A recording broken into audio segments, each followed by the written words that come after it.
Let's call our work session to order. Madam Clerk, would you read the roll, please? Mr. Jacobs, Mr. Morrissey. Here. Mr. Powers. Here. Mr. Lind, Mr. Amos. Here. Mr. Schmitt. Here. Mr. Welper. Here. Motion for the agenda is proposed. Second. We have a motion and a second on the agenda. Any questions or discussion? Hearing none, all in favor say aye. Aye. Opposed, same sign. That motion passes. Today we're here to see the Greater Cedar Valence Alliance Chamber update. So Steve, or whoever's taking it away. Good afternoon, Bob Smith with Lockard Companies and current volunteer chair, and got the team here. Thanks for having us today. A lot of great things are happening at Greater Cedar Valley Alliance and Chamber. A lot of activities as well as connections being made within our community, and we're in the midst of a 3-year fund drive and a number of things that way that are happening, but we're not here to talk about that. There's a lot of exciting things happening, and appreciate our partnership with the city of Waterloo and Cedar Falls and the surrounding communities is not only financially but also working closely hand in hand with your staff and with each of you and the mayor. So we appreciate your continued support, and we hope that you see the value in all that we're trying to bring as we try and grow our collective good for all of us. So thank you for having us this afternoon, and look forward to our time with you. Thank you.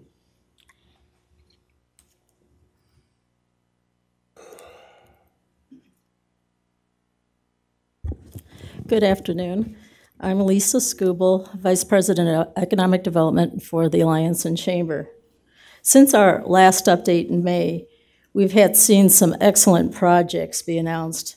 In total, we have announced $37 million of new capital investment planned in the city of Waterloo, creating 246 new jobs, all positions paying about a weighted average of $18.48 or $38,400 annually, which exceeds 100% of the regional average. This meets the City of Waterloo's strategic plan, Goal 1, to create new livable wages in the city, add to the tax base, and support business expansion. GVCA's role for both Crystal Distribution and Tyson Foods was and continues to be Waterloo's business advocate for growth and retention. By the time we report out this coming May, we hope to have at least 1 to 2 additional economic projects to announce or have announced for you. Currently, there are project opportunities, including those that were just mentioned, that represent 29 companies with a potential of $225 million of new capital investment and 874 new jobs created.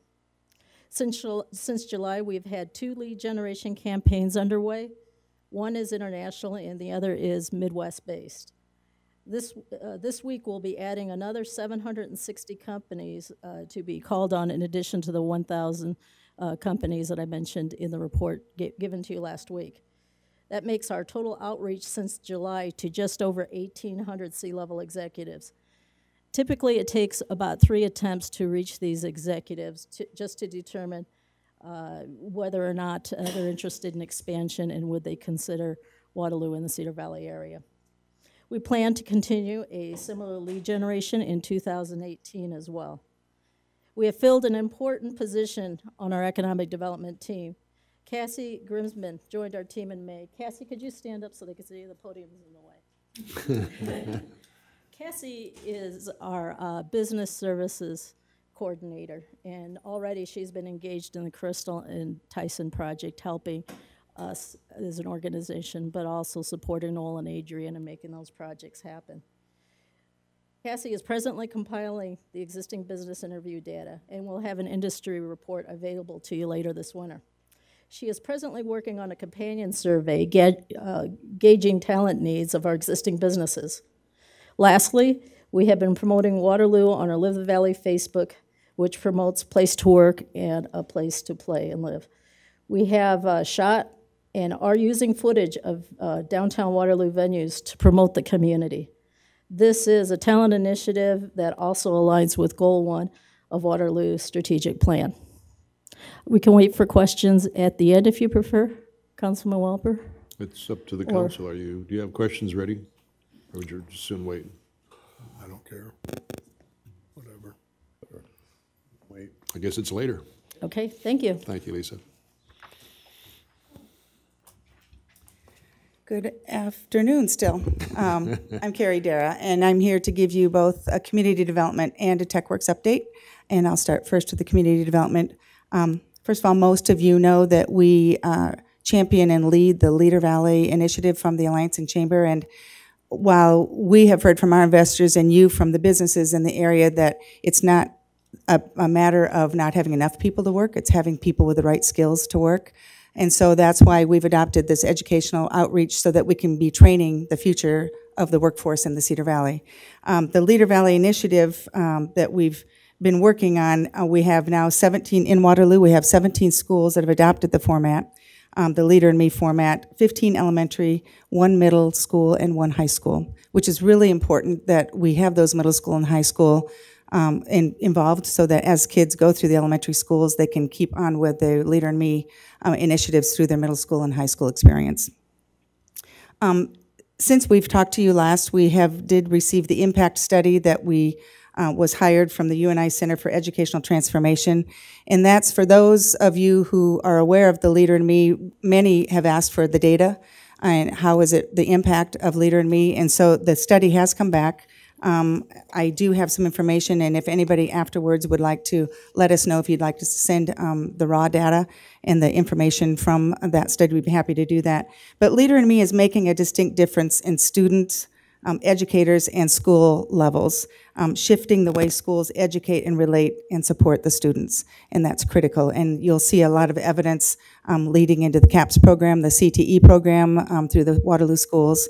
All of this is working together.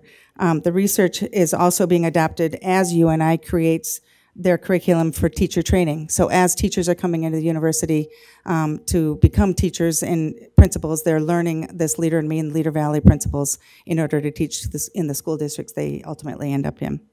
And I was asked to convey to you that the GCVA team leaders of Melissa Reed and Terry Trask would be happy to provide a 7 Habits training for this group and any staff, Waterloo staff and other area organizations. They did do that for the Cedar Falls City Council and schools and Cedar Falls Utilities together, and they found it very beneficial, so they would be happy to do that for you all too. Betty Wubina wanted me to pass on to you that the pre-session legislative reception is scheduled for next Tuesday, December 5th, from 4:30 to 6:30, and it will be held at the aisle, and you're all invited. We would ask that you would RSVP on our website so that we can get a good head count. This is a great way to visit with our legislators before the session, and especially for all of you about city issues that we know are growing. So please take advantage of that opportunity. And then I would like to offer that the Cedar Valley Leadership Institute is underway. We have 42 students representing 30 area business organizations. CVLI continues to be a hallmark program now led by the Alliance and Chamber, but I would be remiss if I didn't point out that it was started by Ms. Juan as the LIFT program. So it's been in operation for over 30 years, and we've been honored as an organization to carry that ball and keep that information going. It is an organization and a part of our organization that is committed to helping inform and inspire the emerging leaders of our communities. That's the community development update. The TechWorks update, many of you have already seen a lot of the progress going on the campus. The Marriott Courtyard is scheduled to open next month. They already have things reserved for January, so they have to open next month. They plan on honoring all those obligations that they've already taken reservations for. The outlots are being marketed by Fred and Matt Meehee, commercial brokers. We believe that once the hotel is open, that there will be a lot more activity for those outlots, especially for the retail uses. UNI is expanding their additive manufacturing operations that are on the first floor of Tech One. Ultimately, after Ryan Companies moves their construction offices out of the first floor, they plan on taking the majority of the rest of that floor. And then I also just want to offer that TechWorks Chair Tim Hurley and I continue to meet with our stakeholders that include the City of Waterloo, as well as Deere and University of Northern Iowa, Hawkeye, and the state of Iowa on ways to put together the sustainability plan that we know we'll need to be around and be serving this community for the next 3 to 5 years and beyond, but those are the years that we're putting the plan together for. Okay. So I know you'll have questions, and I'll be here Sure. for a while. Thanks, Carrie. and all that cleanup.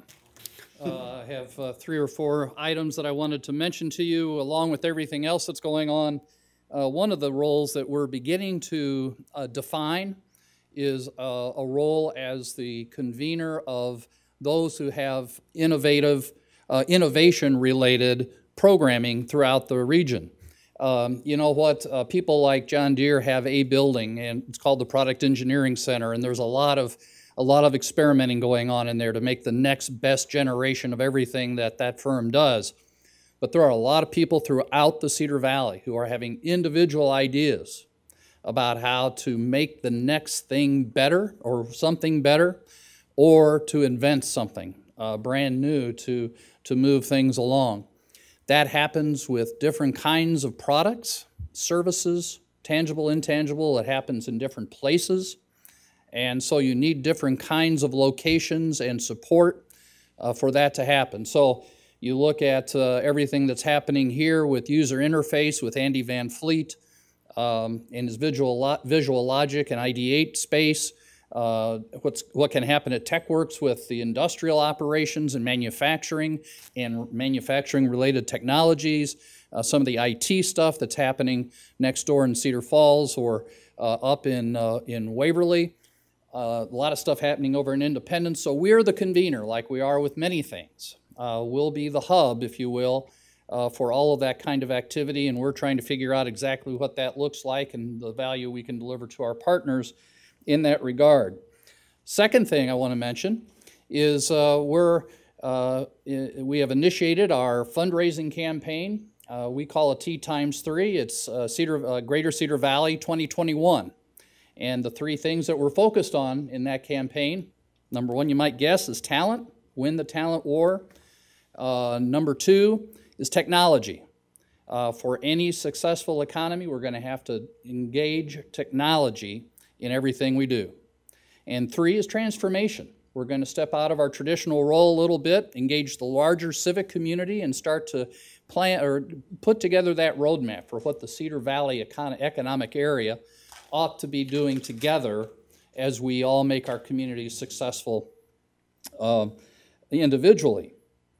And so you may have already met, well, I bet you already have, Jim Schaefer.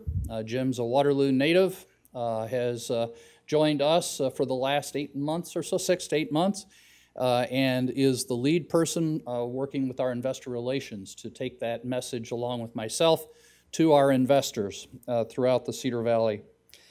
Third, we were very pleased to work with Keith and the rest of the airport board on surveying our business investors and frequent flyers about their flying practices so we could add to the discussion about essential air service for Waterloo.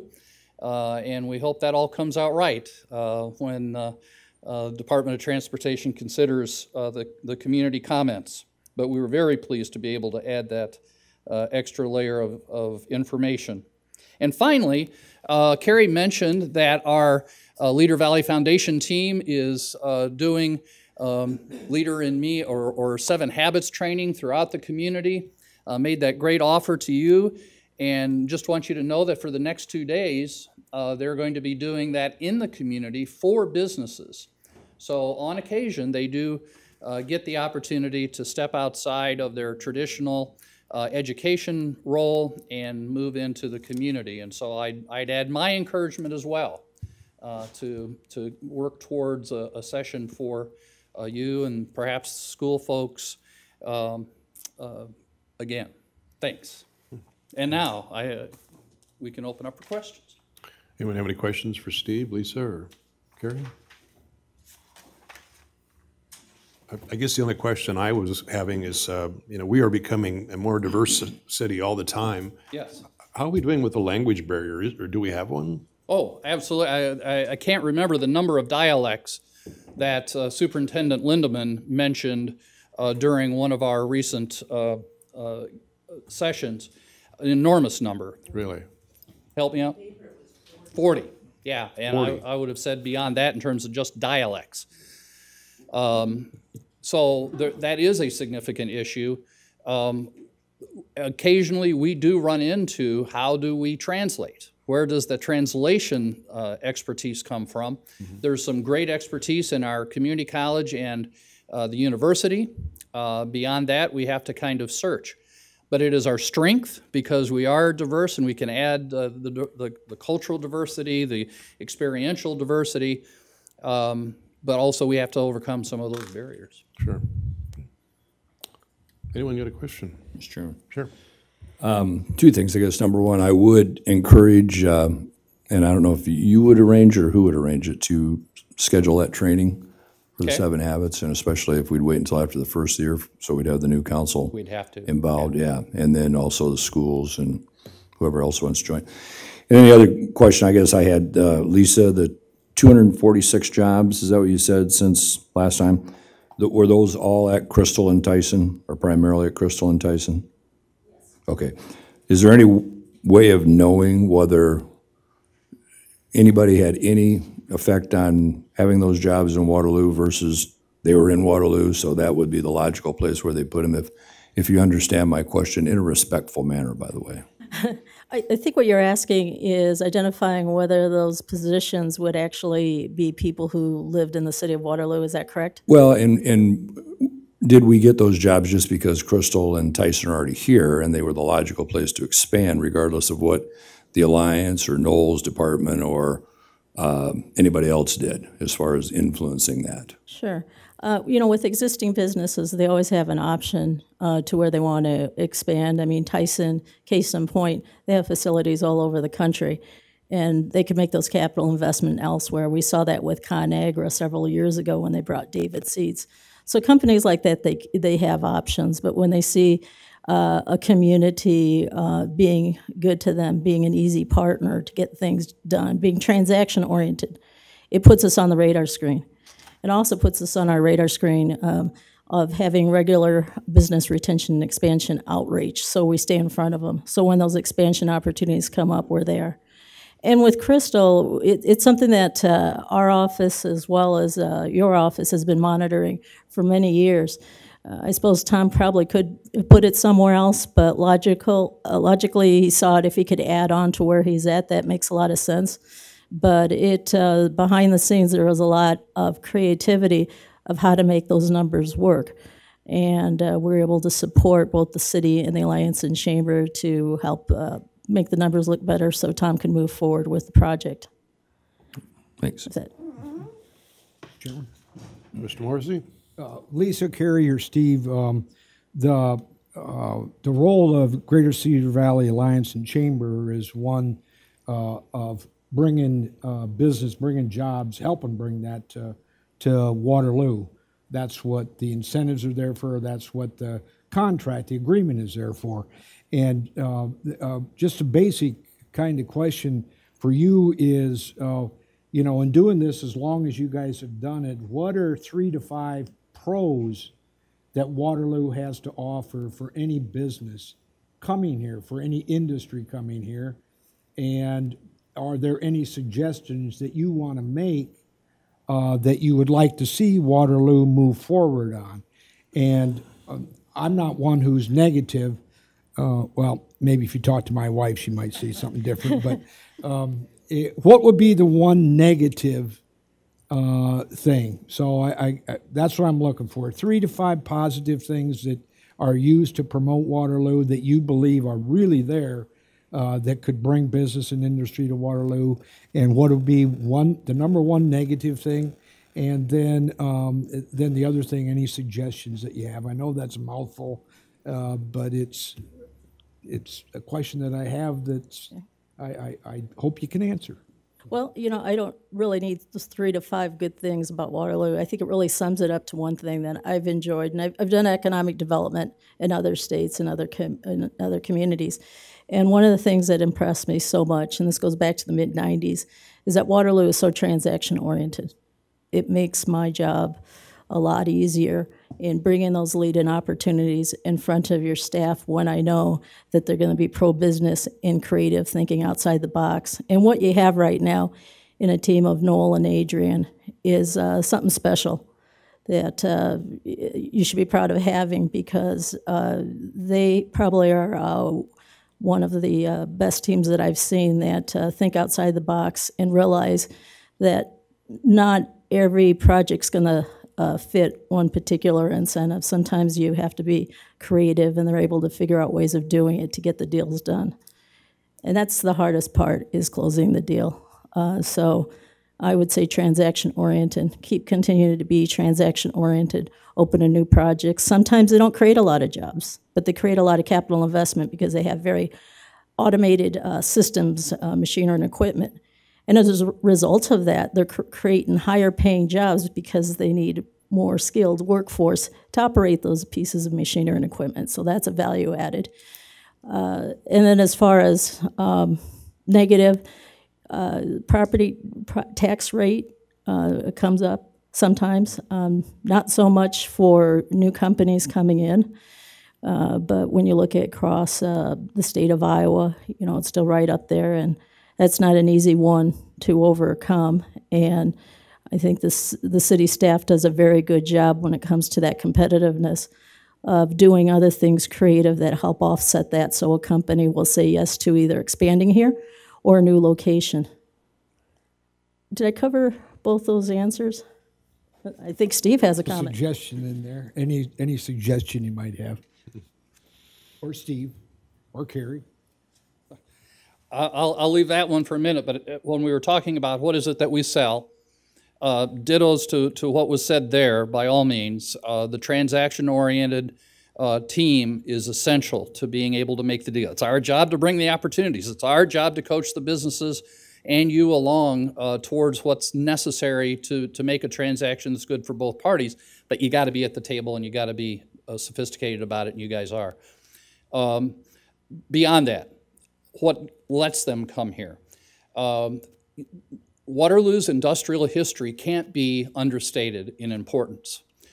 Because of its history and because of the people who are driving the technologies today, you have an advantage over a lot of other places when they are looking for the support systems, people, transportation, period, that goes into that. The infrastructure that's necessary to support, education system, higher education system, to have the number and diversity of institutions that are here to add pieces to the total pie is absolutely critical. And then we add to some of the things that on the talent side that aren't as obvious sometimes, but the diversity of people, the kinds of skills that they find here among a diverse population is also, I think, working in Waterloo's and the Cedar Valley's favor.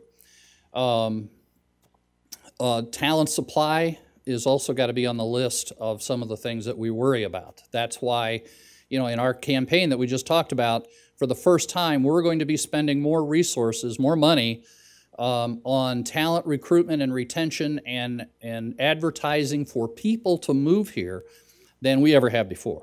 We're going to spend more on that than on the traditional business recruitment because talent is the constraint. And we're not alone in that, but now we're competing in it. So there's a whole mixture of those things in there that become advantages and disadvantages.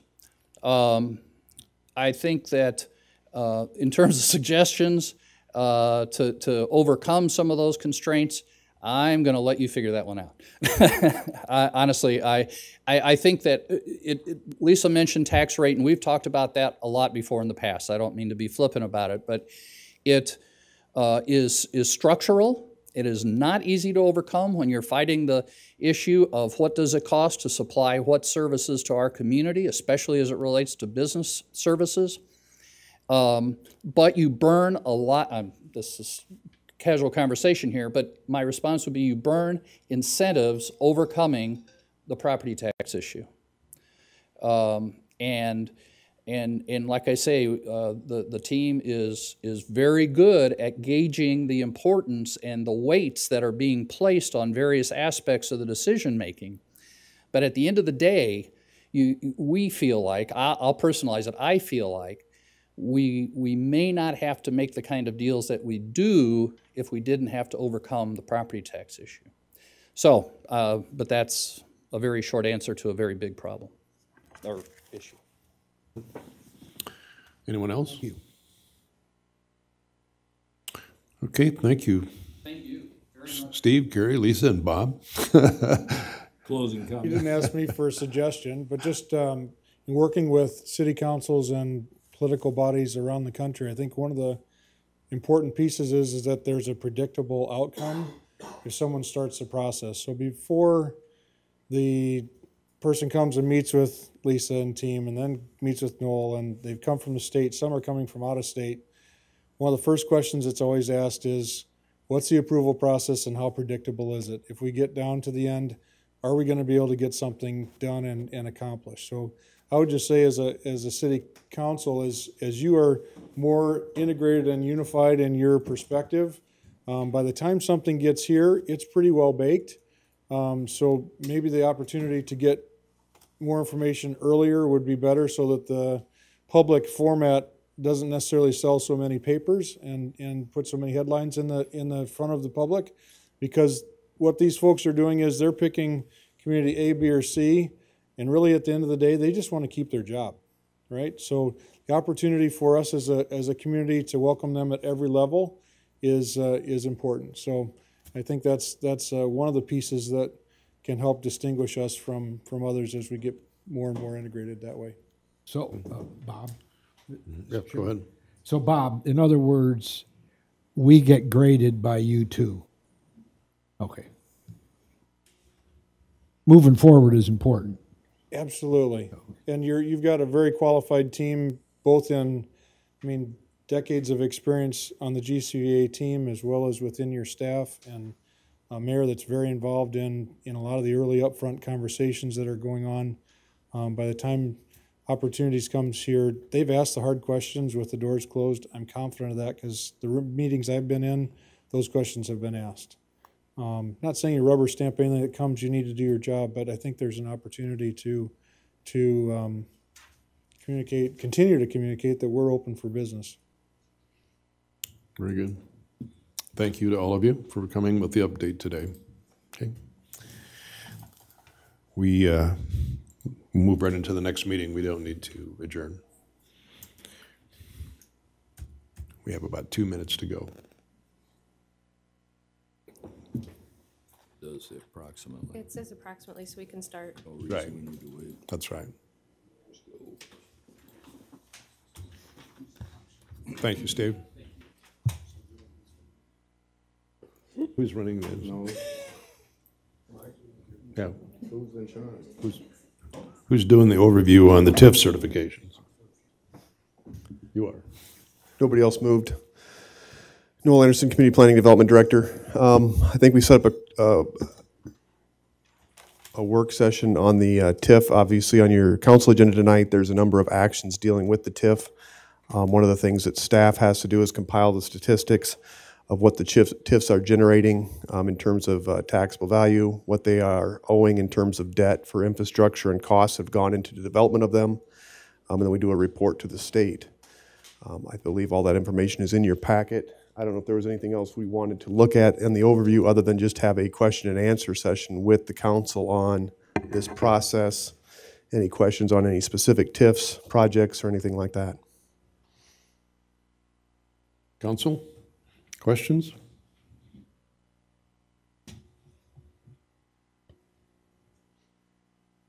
Sure, it was good. What else you want to cover?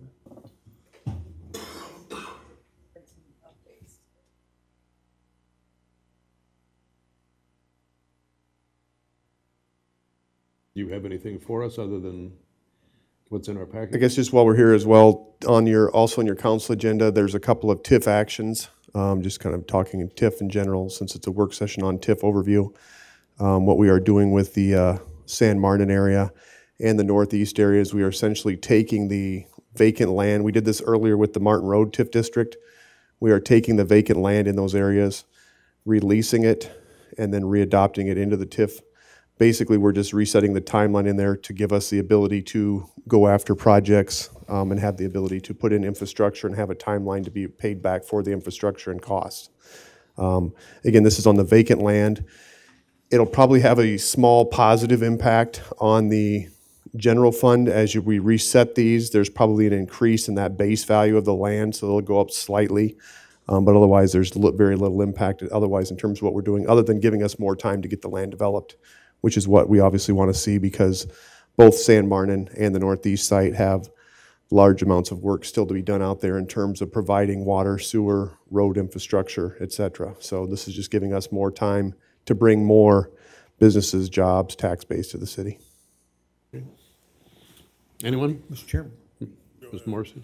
Well, this is an overview of the TIF certifications, and I know that your name is underneath that, but could you just sort of explain what that means, Noel? In terms of what we're certifying to the state? Yeah. I mean, it is primarily a financial reporting system. Essentially what we need to do for the state, and Michelle can jump in if I say anything off base a little bit, but essentially what we're looking at for the state is they have a database that they created a couple years back. We have to put all the information for each TIF district into that database in terms of any projects, any project costs that we have, such as extending water, sewer, road infrastructure, grading of land, acquisition of land. We also have to report any rebates or incentives giving to the companies, so that basically you're showing of costs associated with the TIFs in terms of debt, and then showing what the TIFs are generating in terms of revenue from taxable value being created. And that's what's happening in resolutions 7 through 13. That is on correct. the agenda this evening. That is correct. I did. Yes. Tom, you have anything? Yeah, I just had a question on the one section. There's a small cutout at Shawless and Fourth. It's like there's a new addition, and it's very small, but it's on the opposite side of the bigger picture of what we're going to do from Fourth on, or Fourth West. But is there a project there? Do we already own that land, or it's just a small cutout? I can show you. Is this in terms of the part we're taking out and putting back in? What we did, or? Yeah. Number four. You mean San Martin and Fourth? Or you said Shawless? Shawless and Fourth. There's a carve out right there. Well, it's not really a carve out, it's an addition. Yeah. It's got the triangles, the additional, and it appears to be very small. I'll have to look at that. All right. I can show it to you in a minute when we're done. I was just curious about that piece of ground, why we're going across the street rather than, or why we're adding across the street. Anything else for either one of you gentlemen? Just a quick question. No, each one of our areas is kind of unique, right? Correct. One has rail, the other one has highway, the other one has sewage or whatever it is. So can you just highlight just about 35 seconds the project, about the drone footage, and talking about the uniqueness of our areas? Sure. So in terms of marketing, what we're attempting to do is have drone footage of each of our industrial areas to highlight out and to be able to share that with companies. You know, a lot of companies are searching by the web nowadays as well to look at their sites. They're looking at Google Earth, but also we're going to provide some footage on our website that will specifically show outlining where our acreages are, our sites, what infrastructure is available to each of those sites. And as the mayor noted, a good example, the Northeast Industrial Park has the ability for heavy water, heavy sewer, rail capabilities. The airport has rail as well as some large acres of land. Then you compare that down to, you get down to the Highway 20 Business Park near Amesboro, and it's more of a professional office, light industrial type setting. So again, we're putting all that out in some drone footage. We'll be marking up the drone footage with some information on those, so they're information based, making it easier for companies to find sites that they're looking for and contact us for development. If I could, sure. It was in the original. It's there now. Okay. That little piece that I'm talking about, and it's going to be in the new one as well. Jerome, you have anything? Okay, When Steve? I looked at it, I thought it was new. Was it Shawless and Amesboro? Shawless and Amesboro. Okay. West, on the West side of Shawless and Amesboro. northwest corner.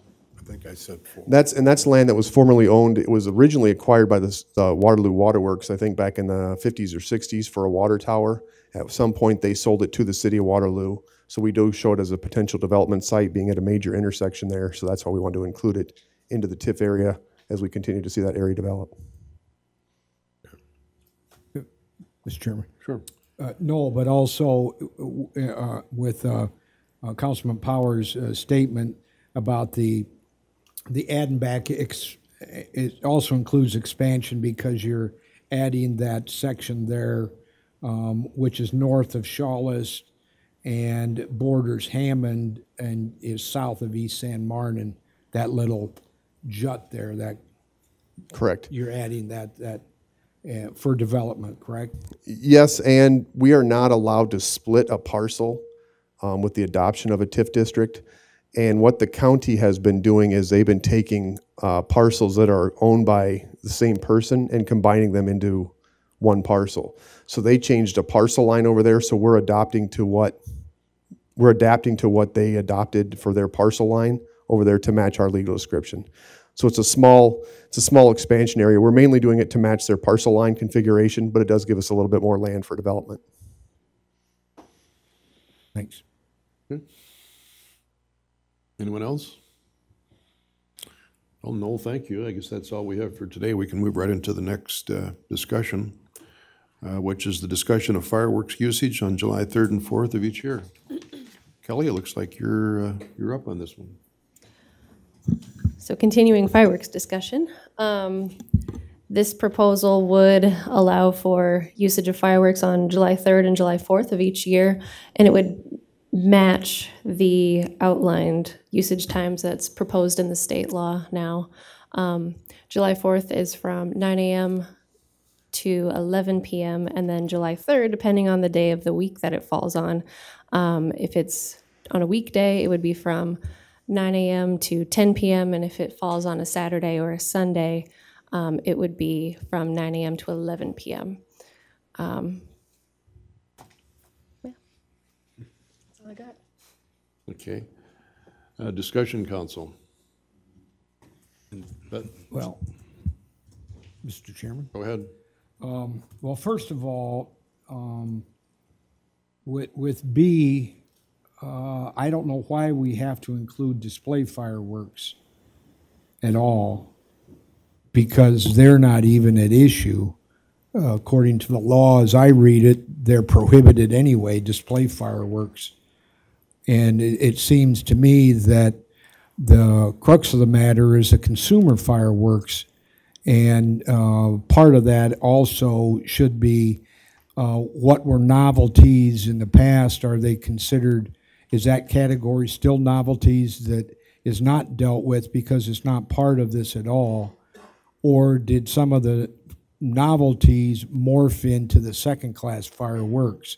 And I know that's getting into the nitty-gritty, but it appears to me that the main emphasis of complaint has to do with the first-class fireworks as they're described. So I know we don't take votes in the work session meeting, but I would be in favor of just saying any consumer fireworks and then having the council discuss whether they wanted to include consumer fireworks, both categories of first and second class or not. And I also believe, going along with what the Ward 3 residents had talked about, is that window of use should be restricted to just a few hours and only on July 4th. So I'm coming back saying I'm in favor of only use on July 4th between the hours of 5 p.m. and 11 p.m. And that's it. So, and consistent with that kind of restriction, I believe that there should be a restriction which is already been proven up in court, that we can say that consumer fireworks, those that are allowed, if that's what the council decides to do for a short period of time, And even if they're banned outright, there needs to be something that restricts their sale only to industrial zoned areas within the corporate limits of the city of Waterloo. Anyone else would like to make their suggestion?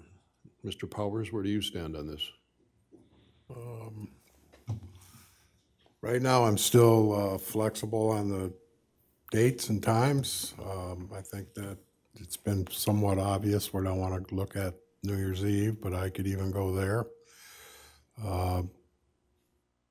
The 3rd and 4th, but I'm flexible if we, as a group, want to drill it down to just the 4th. But I don't understand 9 a.m. shooting off fireworks.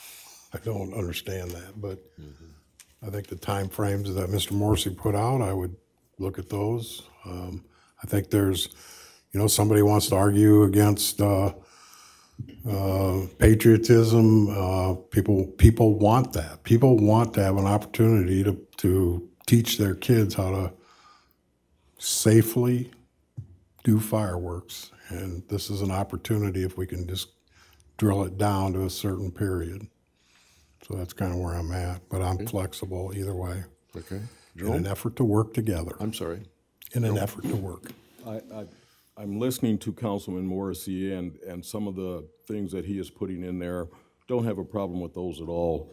But I do really feel like from a standpoint of the July 4th, the 5 p.m., that to me is too restrictive from a standpoint of the opportunity for citizens to utilize fireworks. I'm fine with the 2-day thing, the July 3rd and 4th at the hours that the state has set.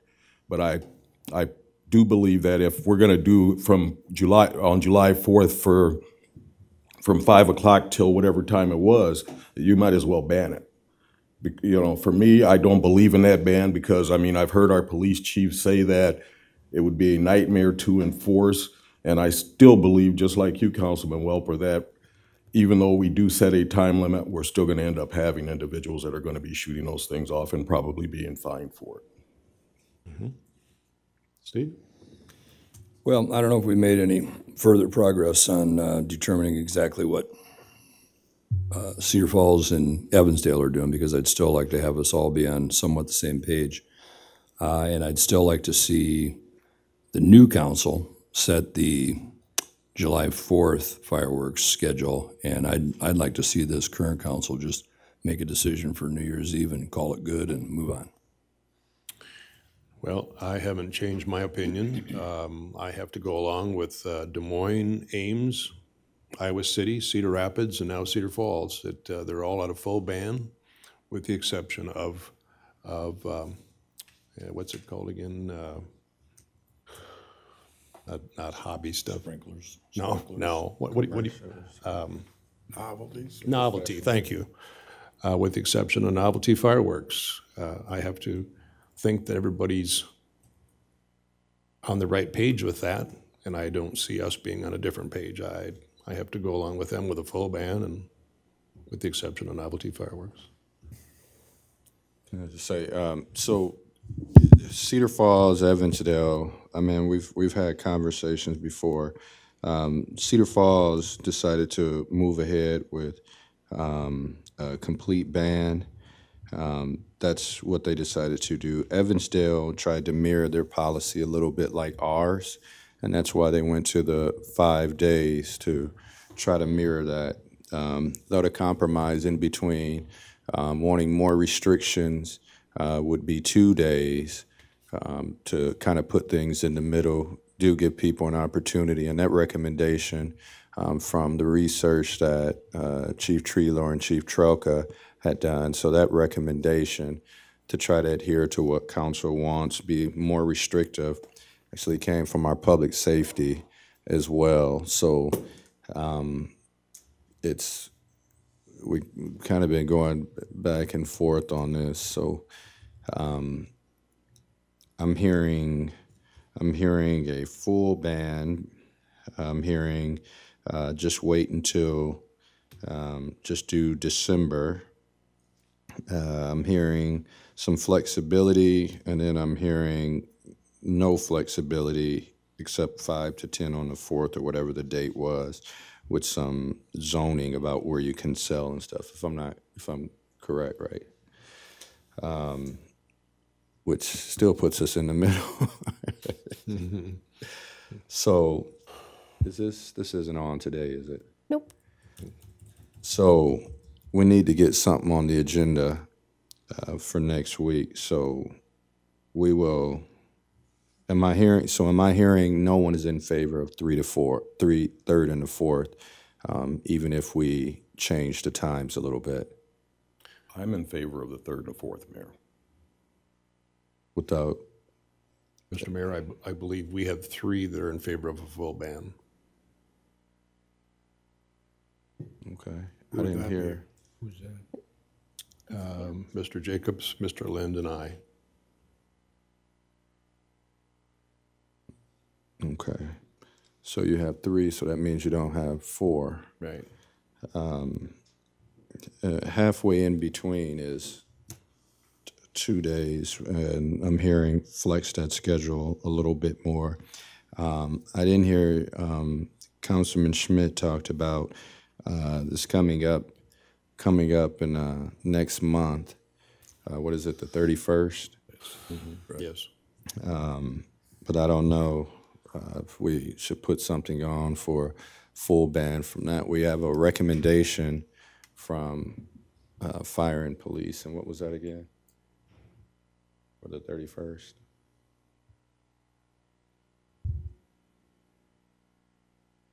The 31st, December 31st, New Year's Eve. Is that a complete ban? Yeah, it would be a complete ban because this ordinance only deals with the 3rd and 4th. So it'd be banned for New Year's. So do we need to put these on separately next week for the 31st? If we say a complete ban, what is what right now for our ordinance, you can shoot them off on the 31st or not?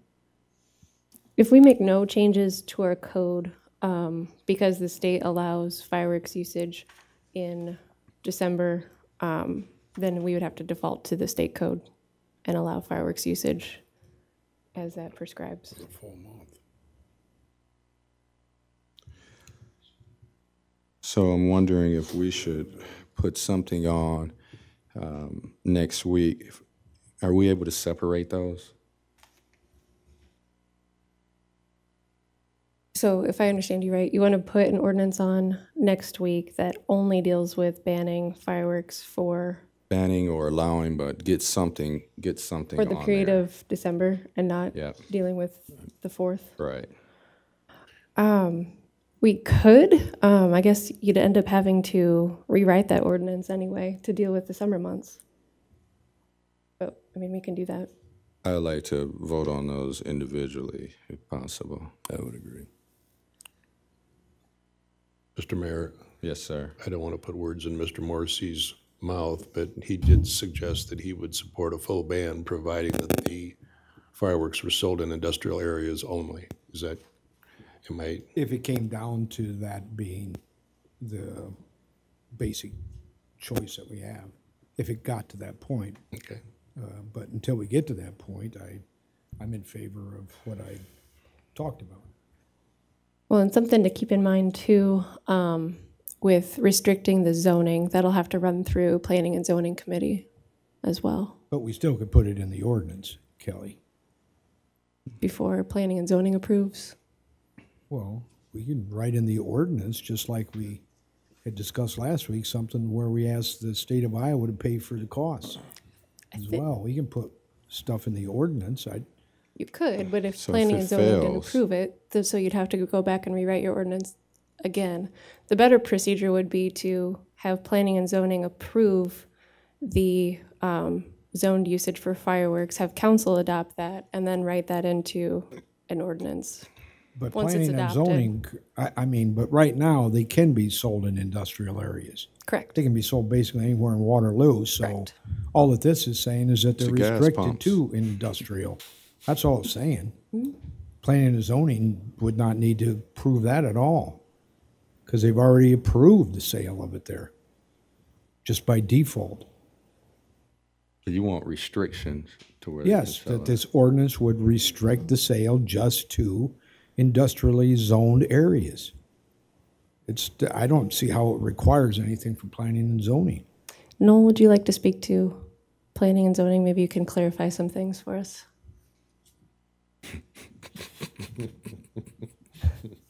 No. Noel Anderson, Community Planning Development Director. It's probably more of a legal question, so we can definitely ask the city attorney's office if you could restrict the locational sales in the code of ordinances versus where they're allowed in the zoning ordinance. We'll have to check with legal to see if that's the best procedure to do that, or if we're putting ourselves in a crossfire of allowing it in one ordinance and not the other. So we'll have to talk to him about that. Well, Mr. Chairman, the city of Des Moines restricted their sales to industrial areas, I do believe. And that went through court, and it was upheld in district court in Des Moines. I mean, we've already got a precedent for it. I didn't think anyone was disagreeing with you. We were just talking about Procedure. doesn't need to go. I think you have, without talking to folks, you have support for that. Just doesn't need to go to planning then here. So that's no problem. So restrict it to industrial areas. The sale. Mr. Mayor. Yes, sir. Got it.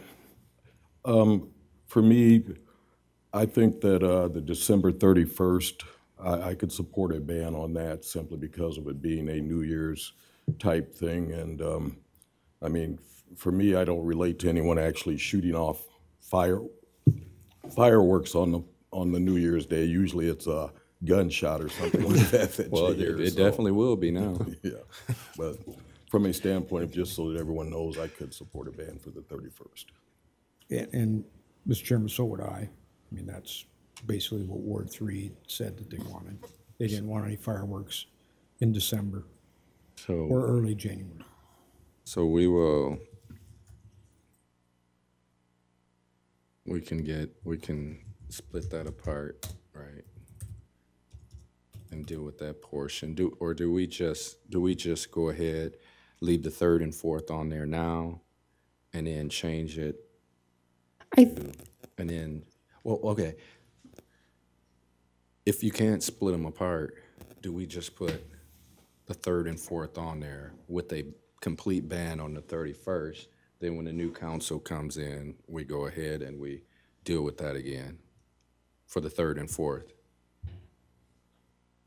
I mean, you could. I mean, I guess my point is, whatever, if we put an ordinance on banning fireworks for the 31st, and we wait to deal with the usage around July, you're having to write an ordinance, publish an ordinance, get an ordinance codified, and then redo all of that all over again, when you could just do it once and deal with both the usage for December and July.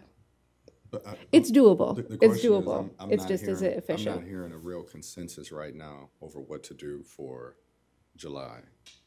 So we got December coming up, and there has to be a way that we can deal with December. Now, we already have a current ordinance now, right? Or policy or whatever, right? And that's the 5 days. And then what did we do? And then we did right now it's open for December, right? Yeah, the council approved a resolution outlining usage for the summer months because we had such a short amount of time to deal with fireworks in the first place. So now can we're we at amend that resolution? Well, I think everybody here knows for a fact, whatever we do, it's not going to be 5 days.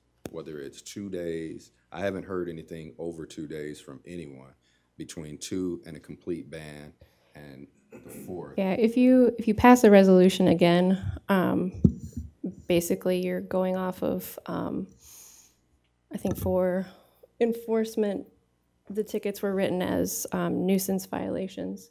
So that would essentially be in effect again. But really, I guess an ordinance needs to be passed. Can we amend to do the 31st? Can you amend the resolution to do the 31st? To do a complete ban on the 31st. You could do just a resolution. How does You that don't sound? really need to amend anything. Because right now, what does it say for December 31st? Is it 5 days? No, I don't think we dealt with that in that resolution. I don't have it in front of me, Did- so I don't want to necessarily say offhand, What does but the state say? Because it would be very. Didn't we include nuisance or the word fireworks in the nuisance ordinance? Or did we table that? Like when we're weak, we table. I don't believe so. I think, Chief, do you remember? Or chiefs? What was that, sorry? Did, I know what, Dan Trolka, Chief of Police, we did add fireworks to the chronic nuisance property ordinance is what we've done, but that didn't deal with the dates they're utilized. right, but if it's, so then the question would be if it would be banned on New Year's Eve and people got stopped or police officers stopped by while somebody was shooting off fireworks, they would be in violation of that ordinance of, if I remember right, $250 ordinance problem. That would be one Because it's in the violation. nuisance, right? Under the chronic nuisance ordinance, that would be one violation of the 3 needed for us to enforce the chronic nuisance law.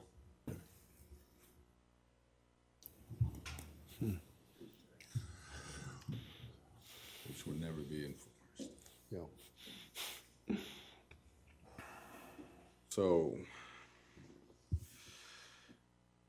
Mr. Mayor, I would suggest that an ordinance be written that for an outright ban on both and have that presented to the council to vote on. for July and December or just Yes. December? Yes. All right.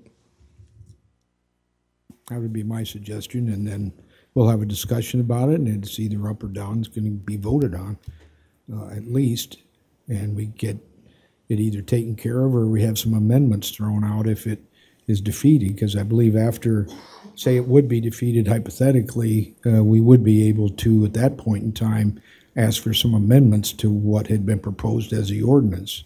Is that not correct? Mr. Chairman? Could be. Don't know if it'll fly, but you can try it. Okay. I mean, what's logical, well, I won't say that because everybody has a different purview on this,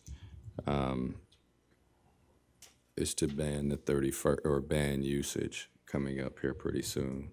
And then if we want to continue to craft and add the industrial part you're talking about, so we can get that through planning in here. And then deal with this a little bit later, but at the discretion of council. I haven't talked to Mr. Lynn. I haven't talked to Jacobs. I don't know if you have. No, I haven't. Mr. Mayor, you know, I have to think that all the major cities in eastern Iowa have gone through the same thing that we're going through, and the fact that the 5 major cities in eastern Iowa have all went for a total ban, I think we need to follow suit. All right. Wow. All right, well, we will. Batter's up, I guess. Any other comment? So we're going to do this next Monday night, right? Yeah, I guess. Okay. Any further discussion? And that will be in the form of a ordinance, correct? A first reading of an ordinance? Yep. First reading of an ordinance. Okay, and With the exception of novelty fireworks Oh. and the sale of fireworks in industrial areas only. Is that agreeable to you? that will be part of the ordinance, correct? And otherwise, you'd say, talking about having the ordinance read as an outright ban. Yes, same thing. Okay. And so this is potentially a 3-reading item, correct? 3 readings, Kelley? 3 readings? Yes, you'd have to do 3 readings. And we're meeting on the 18th. We're not meeting on the 25th, I'm sure, but we are meeting on the 18th, correct? We are meeting on the 18th, but not the 25th. Yeah, so we will have Or- 3 meetings. Or 26th. Yeah, so we'll have 3 meetings in December. Okay. All right, got our marching orders. Anything else? Motion adjourned. Second. Motion and second on adjournment. All in favor say aye. Aye. Aye. We are adjourned. Thank you. Mr. Mayor.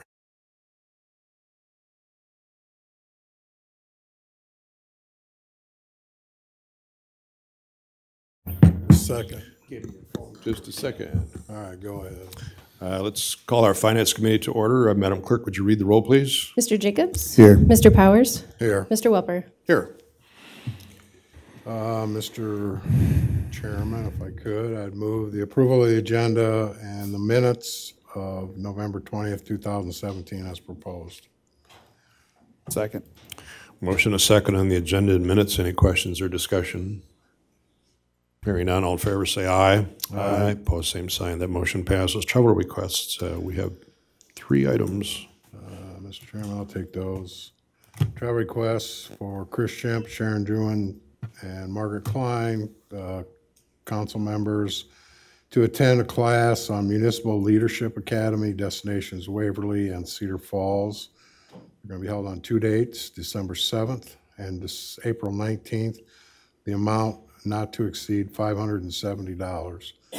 Michelle Wiedner, Chief Financial Officer, to attend a meeting class on the 22nd, it's the annual government GAAP update. Destination is it's a webinar that she'll do in her office, and that cost is $180, and that is on December 7th, 2017. Request from the interim Public Works Director for authorization to sell used vehicles that are out of service. One is a 1998 motor grader, a 2002 Chevy Monte Carlo that was used in the Tri-County, and a municipal or miscellaneous old equipment. Second. Mr. Chairman? Yes. I just want to make a note too. Margaret Klein asked that we note that she will be paying for her travel to Municipal Leadership Academy. Okay. Okay. Thank you. Any questions? Hearing none, all in favor say aye. Aye. Aye. Opposed, same sign. Those motions pass. Pre-auths. Mr. Chairman, pre-authorizations to expend over $1,000. Building maintenance, $22,400 for hydronic piping for unit heaters at fire station number 1. And clerk's office, $2,370 for Waterloo and Cedar Falls city directories. Leisure services, $17,000 for professional services to complete a conceptual plan for outdoor swimming facilities.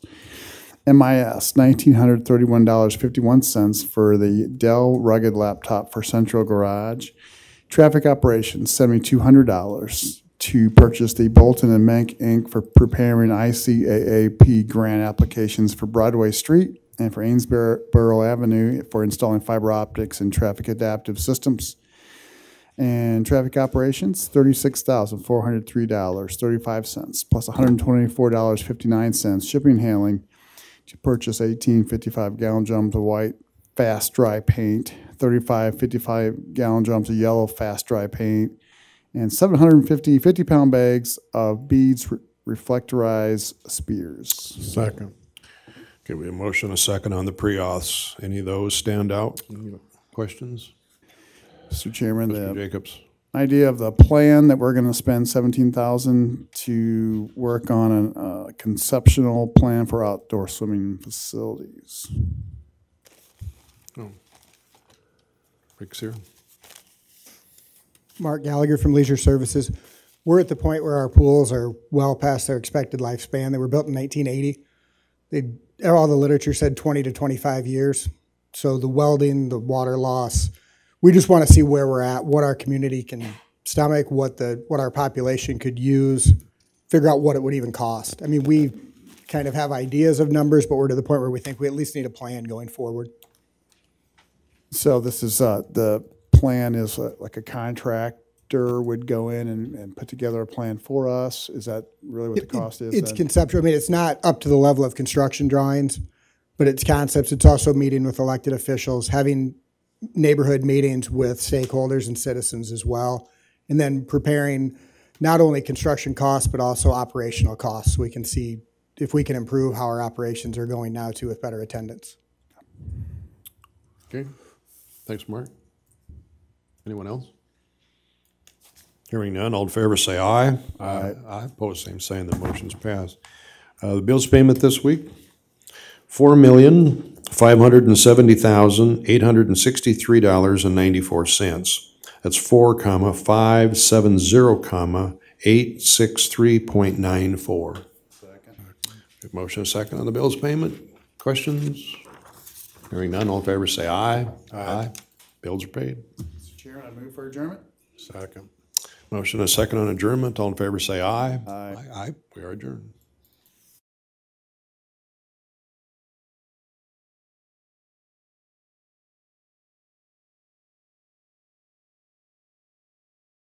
Everyone, and welcome to this evening's City Council meeting. Madam Clerk, could you please read the roll? Mr. Jacobs? Here. Mr. Morrissey? Here. Mr. Powers? Here. Mr. Lind? Present. Mr. Amos? Here. Mr. Schmitt? Here. Mr. Welper? Here. All right, we have a full council this evening. Now it's time for our moment of silence. You can stand or sit, it's your option.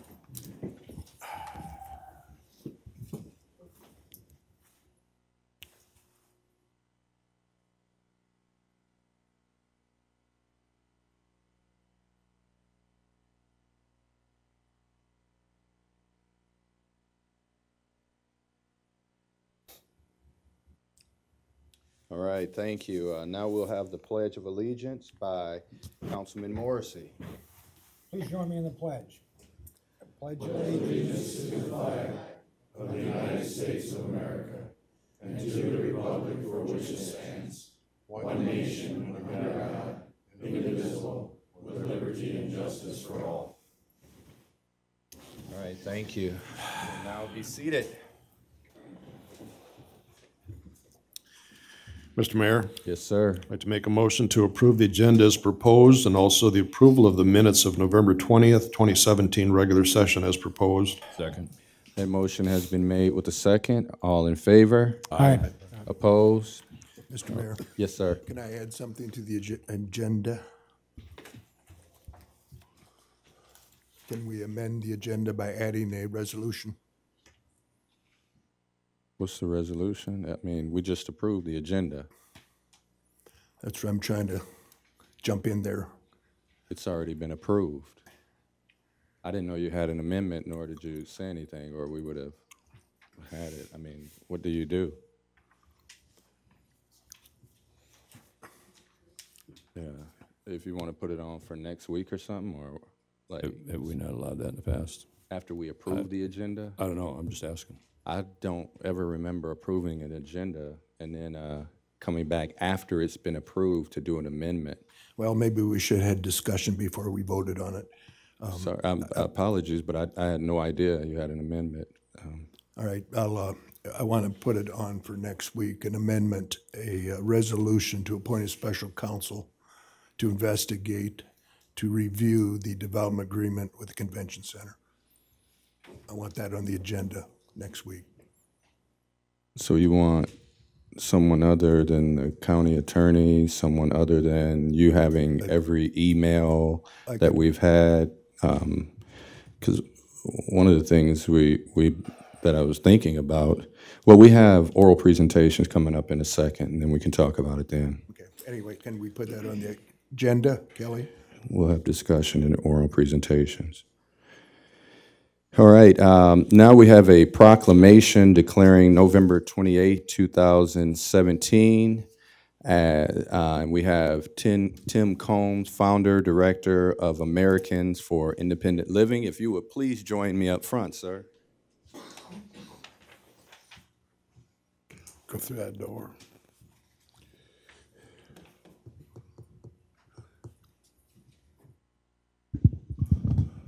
up, sir? How are you? All right, come on over here, sir. All right, we have a proclamation about Giving Tuesday. Whereas Giving Tuesday was established as a national day of giving on the Tuesday following Thanksgiving, and whereas Giving Tuesday is a celebration of philanthropy and volunteerism where people give whatever they are able to give, and whereas Giving Tuesday is a day where citizens work together to share commitments, rally for favorite causes, build a stronger community, and think about other people. And whereas it is fitting and proper on Giving Tuesday and on every day to recognize the tremendous impact of philanthropy, volunteerism, and community service in the city of Waterloo. And whereas Giving Tuesday is an opportunity to encourage citizens to serve others throughout this holiday season and during other times of the year. Now, therefore, I, Quentin, Mayor Hart of the City of Waterloo, do hereby proclaim the month of November 28, 2017 as Giving Tuesday. So, Tim, welcome, sir. Tell us about what's happening. This is something that started about 5 years ago. This is the 6th year now for Giving Tuesday. Now there's about 92 countries involved in this. In the last 5 years, last year they raised a total of like 177 million, I believe it was, on Giving Tuesday alone.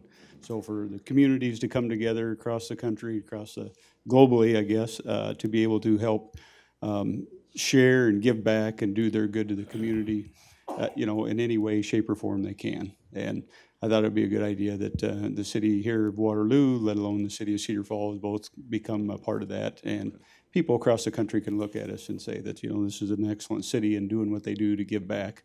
And we'd like to come there and be a part of it. So I appreciate it very much. All right. Are there any structured activities, or do we make donations? But how can we do giving? Do giving to any cause that you support, whichever it is, either by personal going and helping, volunteering, by giving donations, monetary. Like for us, it's either monetary or a lot of individuals giving home goods for us to help out veterans that we do, so that are in need. Any household projects or items like that that you have you'd like to donate, so somebody else could still use it if it's in good shape that way. A lot of ways that direction. Anything that you can do to give back to the community, one way or another, to other organizations that need help. All right, and they say service is the rent we pay to live on earth. So we thank you for bringing this to the city, and I'm hoping everyone gets out there Tuesday and make their mark with some type of service activity or giving. All right, thank you, sir.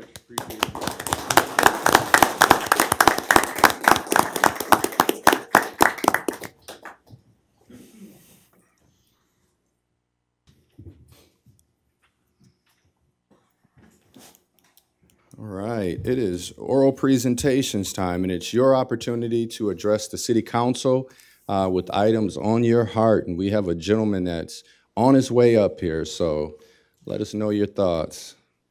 Gentlemen, Jim Chapman, 224 Birch. I just want to comment on an article that was in the paper last week that an individual wrote that we're dealing with an outside firm to take over one of our buildings, which is a convention center. And in there he said that he's looking out for the best of the taxpayers, and I'm glad to have him on our side. And everybody I've been talking to in our group appreciates this gentleman for doing this.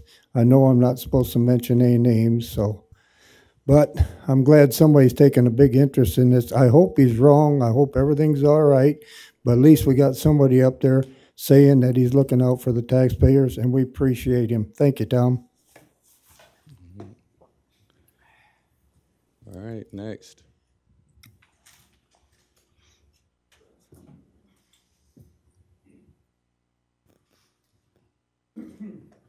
David Dreyer, 3145 West 4th Street. Wasn't thinking about this prior to listening to the earlier meetings, but I guess I'm confused. This is one of my items. Does planning and zoning work for the council, or does the council work for planning and zoning? That amendment that was suggested, et cetera, just made me confused. So I guess Don't understand. The other thing I noticed in the finance committee was that we're spending $7,200 to prepare a grant. How much is the potential grant for, and how far could that $7,200 go towards whatever? If we rely on our employees who are so fantastic, then listen to what they say and just go ahead and get it done and spend the $7,200 on the improvements. The third thing I have is the university enhancement I saw in the paper. We're over $10 million from what the state's going to give us. And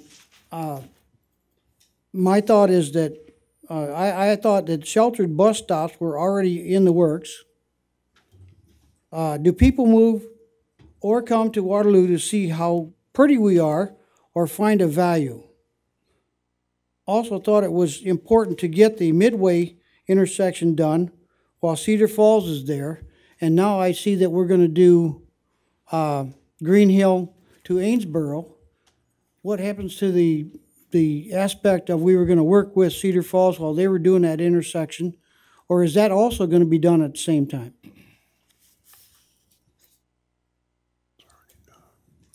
All right. Planning and zoning works for the citizens of Waterloo.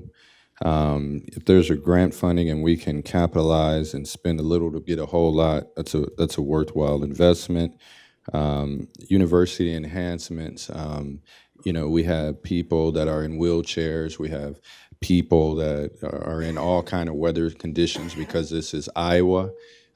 So we have bus stops, and we are working on our bus stops simultaneously.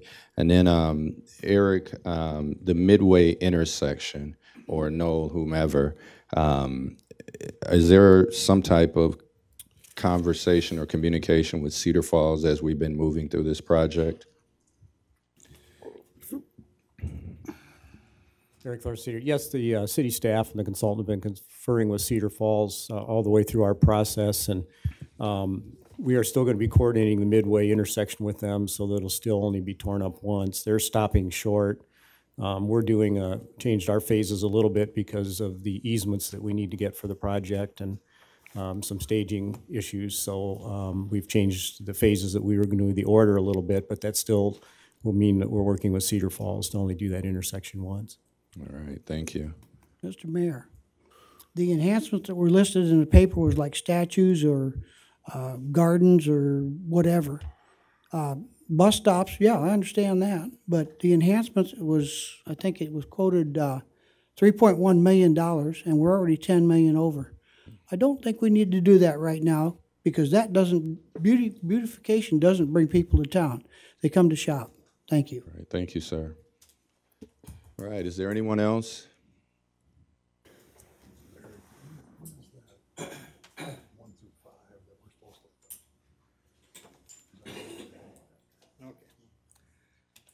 Forrest Dillevue, 1725 Huntington Road. The lots that we said we sold last week, that in fact we paid to get rid of, I would like to speak to that. Yes, sir. One of those is a commercial lot, and thanks to the Courier, and I know they're always right, they said that we gave $35,000 for one of those lots to resolve a neighbor dispute, or a dispute, excuse me, I shouldn't have said neighbor. But we got $35,000 invested in that lot, and we used to have a sale of property code. That's out the window. Normally, we would have got $5,000 for this lot. Now, the $35,000 that we had invested is gone. We're going to give another $5,000 on top of that. That's $40,000. The person can put up a building and sell it the next day if he can find a buyer. And so we, the taxpayers of Waterloo, are going to be giving that developer $40,000 as an initiative on that lot. The two other lots, I assume that we tore down houses off of those lots, so we have money invested, a lot lesser amount than that. But there again, all the taxpayer dollars and the value of those lots, and we're going to give those away along with a $5,000 kicker. So it's $10,000 plus whatever it costs us to remove them. I have 3 vacant lots in the city of Waterloo, which I hope to someday sell or develop or something. And at my age, it probably would be so. How am I going to sell my lots for the going rate that I pay taxes on them every year, and I have for probably 10 years? I'm going to have to continue to pay the taxes while the city takes lots, takes my tax dollars, and then gives them away to compete against me. And if these 2 houses are rental houses, that competes against every renter in the city of Waterloo. And if they're sold homes, it competes against every developer in the city of Waterloo. I think it's time you start looking out for the taxpayers and not just the business people and the people that have the most. People that have the most get the most in this city. Thank you. All right, thank you.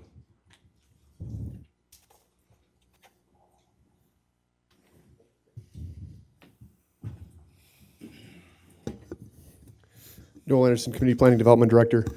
Just as a response to some of that, the City of Waterloo has an economic development policy plan and sale of property policy. All of our policies are set up so that the city will gain jobs, businesses, tax base, investment, population, and new homes in the City of Waterloo. You know, the City of Waterloo is often referred to as, or compared to a private citizen, whereas a private citizen like Mr. Dillevue that would sell his lots is going to make his money up front. The City of Waterloo, since we're a taxing entity, we're going to make a lot more in value by helping to lower the initial value of these lots to get them built on to create these new houses, whether or not they're owner-occupied or rental houses. They are still houses in the City of Waterloo, paying taxes, having population. That population is hopefully going to live here. They're going to buy products here, which will bring more commercial development, which will bring more property tax investment, which will bring local auction tax, road use tax. And again, the commercial site that he's talking about will bring a business, which will bring a lot more in jobs and investment to the City of Waterloo. So again, the City of Waterloo and that commercial lot that he's talking about that we bought for $35,000, a part of that will be residential, a part of that will be an alley. The part that'll be commercial will have a minimum value of $140,000 on it, which will be paying about $6,000 a year in taxes. So we'll remake that money back up pretty quickly of our initial investment, and we'll have a new business out there with new jobs and new excitement in that neighborhood. Thank you. Is there anyone else that would like to address the council? Yes, sir. Lawrence Wheeler, 433 Bratton over. There seems to be a really bad problem. We need to take proper care of our recycling bins. They should have been emptied before the Thanksgiving holiday, and there's a lot of them that have not been serviced. And in the past, I've dealt with people on the phone with Denver or Wright Environmental, which now they're calling themselves. I've been told in the past, usually if it's towards the end of the month and there is a 5th week that the city doesn't have a council meeting and they don't pay bills, so the bins, if they're not going to be paid for, are not going to get dumped. And there was a conflict that I had with a gentleman. He went ahead and dumped some bags of shredded paper down here at the Elks fire station. And I told him, hey, you're not supposed to leave that on the ground. If it won't fit in the container, either bring it back later or try to find one of the other sites where it can be properly put in the container. And all he did was basically gave me the finger, and the person happened to be from this Bridges senior living over here on Washington. There's 3 bags of shredded paper that's sitting on the ground. Code enforcement needs to cite that business for doing that illegal dumping. And if they need for me to testify in court, I will do so. All right. Okay. Plus also too, I spent more than an hour crushing plastic bottles and trying to fit them into the containers. And down there at 11th and Blackhawk, that site is deplorable. And the thing of it is, eventually you're going to get kicked out of Elks because you guys already got evicted from over Carpet Land. And there's some things here in Waterloo that is going in a downward spiral. And it just reminds me too much of Detroit. Some of you may heckle and think, ha ha. Hey, that city is in far off worse shape, and if we don't get our ducks in order, we're going to be in the same boat. More than likely, also too, when they had wanted to downsize my trash containers because I didn't need 2 of them. It took 4 months for sanitation to come pick up my extra can, and during the whole entire time that I was waiting for them to come get it, they were still billing me for it. All right, thank you, sir. Is there anyone else that would like to address the council?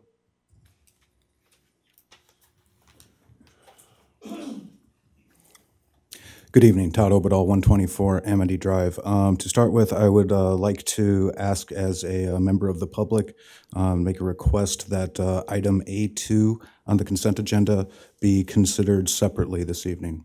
I appreciate that.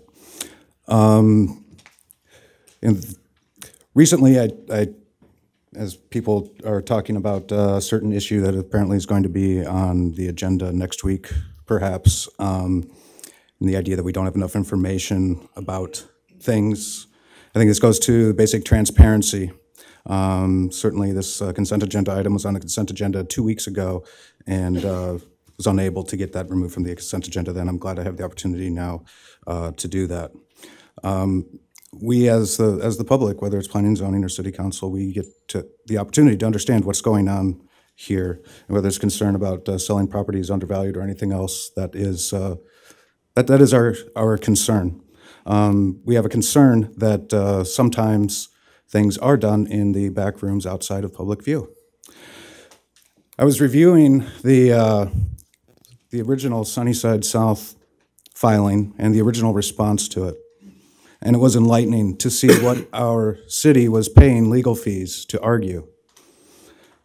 The law firm, back in 2011, with the consent of the city, obviously, because it was a written presentation, said that the suit by Mr. Molinaro should be dismissed and not regarded at all, because Mr. Molinaro said that he wanted an opportunity to buy that property, and he also wanted the city to get maximum value. We as a city and our taxpayers, we paid for the argument that it's a silly argument because Mr. Molinaro couldn't do the same thing couldn't do both those things at the same time.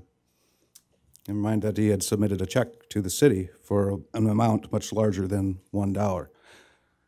So we spent hundreds of thousands of dollars on this litigation, going on 7 years now, to sell this property for $1. Mr. Molinaro wanted the city to get maximum value, and he wanted the opportunity to purchase it. There are other people that want to purchase properties if there is a proper bidding procedure available, and there are people that are willing to pay more than $1 for city properties. There are people that are willing to pay more than $1 when they're given millions of dollars to get a $5 million property. This isn't something that has been fully discussed. It is not something that should cease discussion on. Thank you. All right, thank you, Mr. Obadal. Is there anyone else that would like to address the city council this evening? Going once, twice. All right, that ends for the public portion, but I think, okay, yes, sir. In light of new council members coming on and the budget around the corner, we'd like to get going on the budget. I'd like to request early part of December a public goal review and strategy session for us to get started on reviewing our goals, see where we are in those, how can we make those better for the next year and so forth. So I'd like to get that scheduled for the first part of December. All right, thank you, sir. Mr. Lynn. Mr. Mayor, thank you for sending that email to us regarding the convention center developer's problems.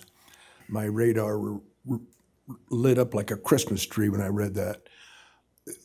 I think because none of us in this room can be objective anymore, we need a special counsel to simply review the development agreement and all the supporting documents and give us advice whether this is a good deal, or if it needs to be tweaked, can the developer really perform? I think we need to do that to show the citizens that we're serious about being transparent. This is a big deal. It's one of the largest, most costly over the years city asset there is, and we're giving it away. We're not giving it away, we're giving him $12 million to take it. But I just want to make sure this developer can perform. We based our decision on his success in Omaha, which, as I understand, he lost the hotel and the convention center. That's not a very good track record. Anyway, that's why I asked to put it on the agenda to have a resolution to see if we can vote to have a special counsel. All right, thank you, Mr. Lind. One of the challenges right now, the developer signed a performance-based development agreement, and that's something that's kind of been lost in translation this whole time, you know, given the perception to the public that there is not a development agreement where the developer has to meet particular benchmarks, the developer has to meet particular goals, the developer has to put in particular standards before we get to the crux of giving those incentives in all those areas. So that's why we have development agreements, to make sure that we are covered as a city, but also I'm pretty sure the developer wants to know that whoever he's working with honors those situations as well. Number two, you know, to say that, you know, that folks sitting here, the 7 of you and myself or staff can't be objective, I'm wondering what it is that you know or you heard that would keep us from not being objective. And I would say that you're walking a fine line by making that statement.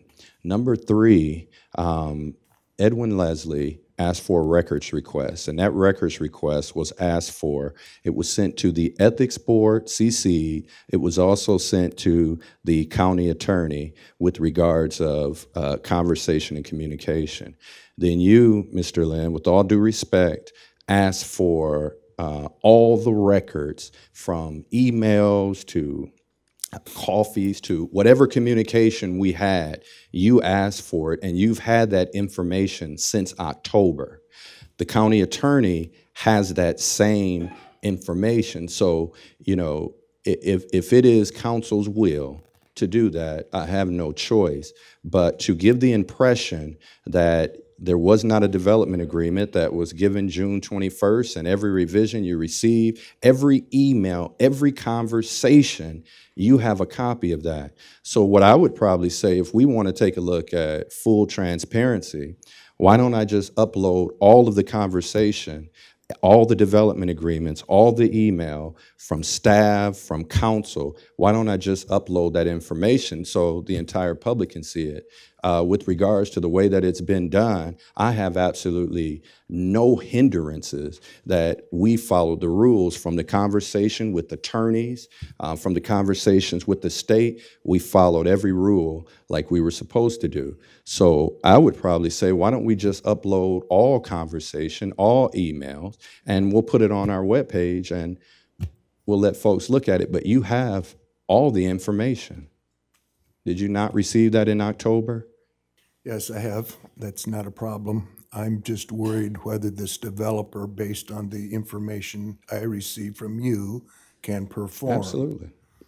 And if he cannot perform, then the development agreement protects the city against that. The development agreement that was given on the 21st, and every time it was updated or tweaked, and most of the tweaks that were made to the development agreement were in favor of the city.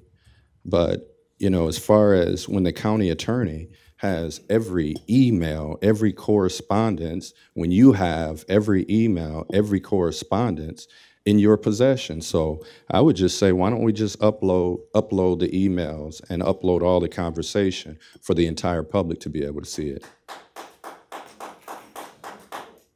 We will have that uploaded tomorrow so everybody can see what's out there, what's been communicated, and everyone can have a copy of it and look at it themselves. How about that? That's good, except I'm still concerned about this latest development. The developer lost the hotel. He lost the convention center. We based our PowerPoint that 4 people voted based on his success in Omaha. Omaha has failed. I just don't want Waterloo to fail. That's all I'm saying. If you don't want to do it, fine, let's have a vote on it, see who supports it or not. And by the way, Mr. Morrissey, Mr. Powers would have to abstain because they have serious conflicts of interest. What would my conflict of interest be, Mr. Lind? And mine,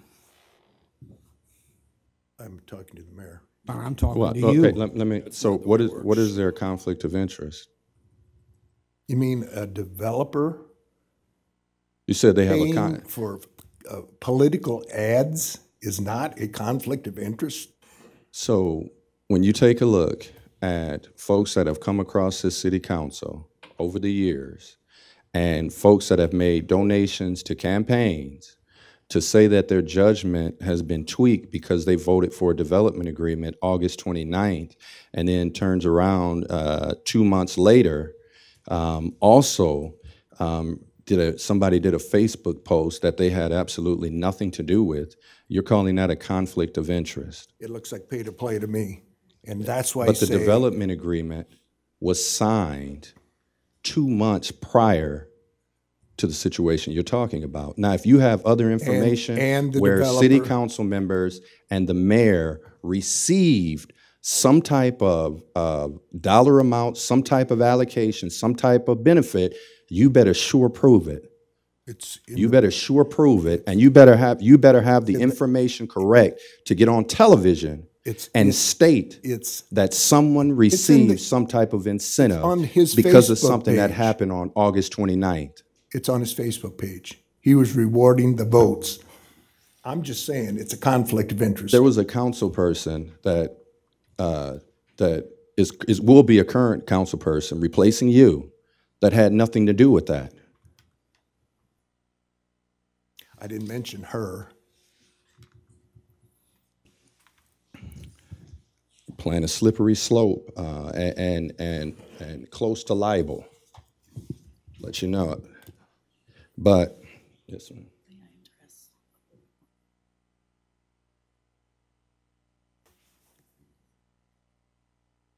Okay.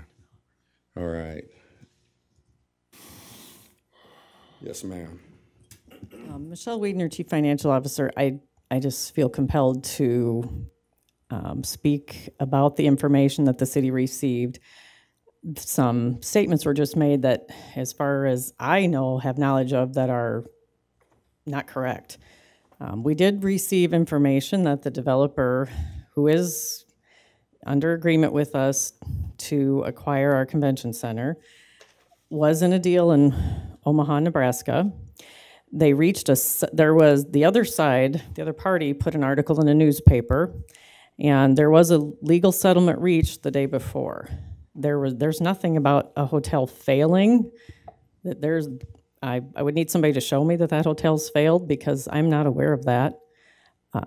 There were disagreements between partners, is what there was, as my understanding, and those were resolved. And unfortunately, unfortunately for us, there is a confidentiality clause surrounding that legal settlement, which is very common in the world, and our developer is choosing to honor that confidentiality agreement. Appears some other parties involved may have chosen not to. That I can't control that, but I think before we accuse our developer of failing, we should probably make sure that that is accurate information. That's not what we've received at this time. There was a legal settlement. The partners have split ways. That's all we know at this point. We have, is Don in the audience? Is he not here? Okay. All right. Mr. Mayor? Yes, sir. I'd just like to say, Mr. Lind, shame on you. Speak directly to me. Wait, speak to... Mr. Mayor, I'd just like to respond to Mr. Lind. Shame on you for making an accusation that is totally false. I did not seek out anything from anybody from the Leslie Group. I ran on my record, and that was it. If somebody chooses to support me, then they choose to support me. And I wish you would have come to me and asked me just some simple questions, Mr. Lind. All right. Any other discussion around this? Mr. Mayor? Yes, sir. Make a motion, receive and file oral comments. Motion's been made with the second. All in favor? Aye. Opposed? All right. We did have a request if one of the council wants to. Like to make a motion to approve the consent agenda. That's items 1A through B3, with the exception of A2, which we will vote on separately. Second. And then also I want to make a notation. Mrs. Klein wants everyone to know that she is paying for her own academy, and she made that promise during the campaign, but we want to note that. And Mr. Mayor, I'd like to include the bills payment. All right. $4,570,863.94. That's 4,570,863.94. Second. The motion's been made with the second. All in favor? Aye. Opposed? All right, those items carry. We're taking up 1A2. Mr. Mayor. Go ahead. Item 1A2 is a motion to adopt a resolution setting a date of public hearing as December 11th, 2017, to approve the sale and conveyance of city-owned property located adjacent to 1947 Rainbow Drive in the amount of $1 to LG Companies, LLC, including a development agreement, and instruct city clerk to publish said notice. Second. That motion has been made with the second. Noel, you want to talk about this, sir?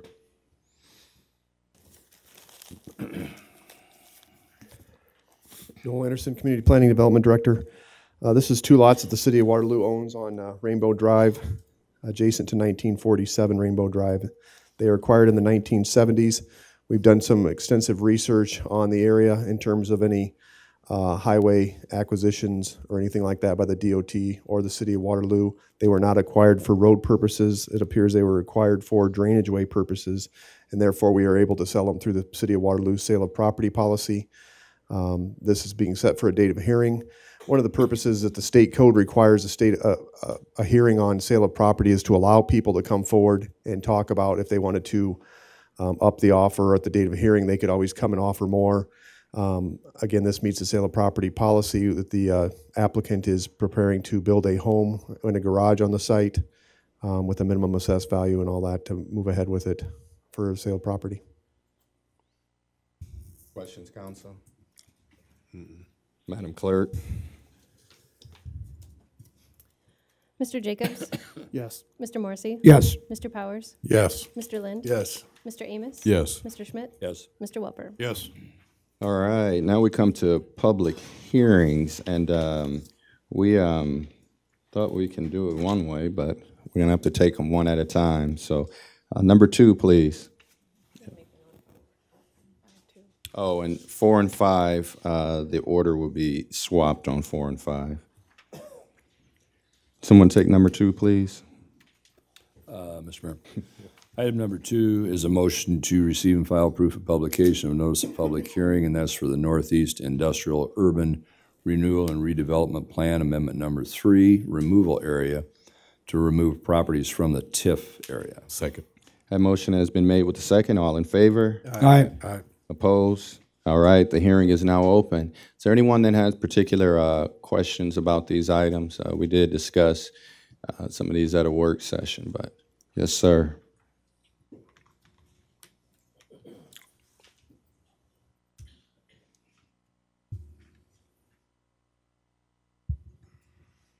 David Dreyer, 3145 West 4th Street.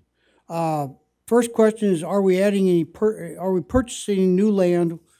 I guess that would be on number 3 when we propose to put it back in. When does the Northeast Industrial Area renew? Is that a critical time that we need to do something tonight, or could this be done after the first of the year? Or You know, is there an urgency to the situation? Can these areas be left out until someone is interested, since we still own them, and we could vote then to put them back in and develop them? Seems like we buy a lot of land that sits empty with no taxes being collected for future development.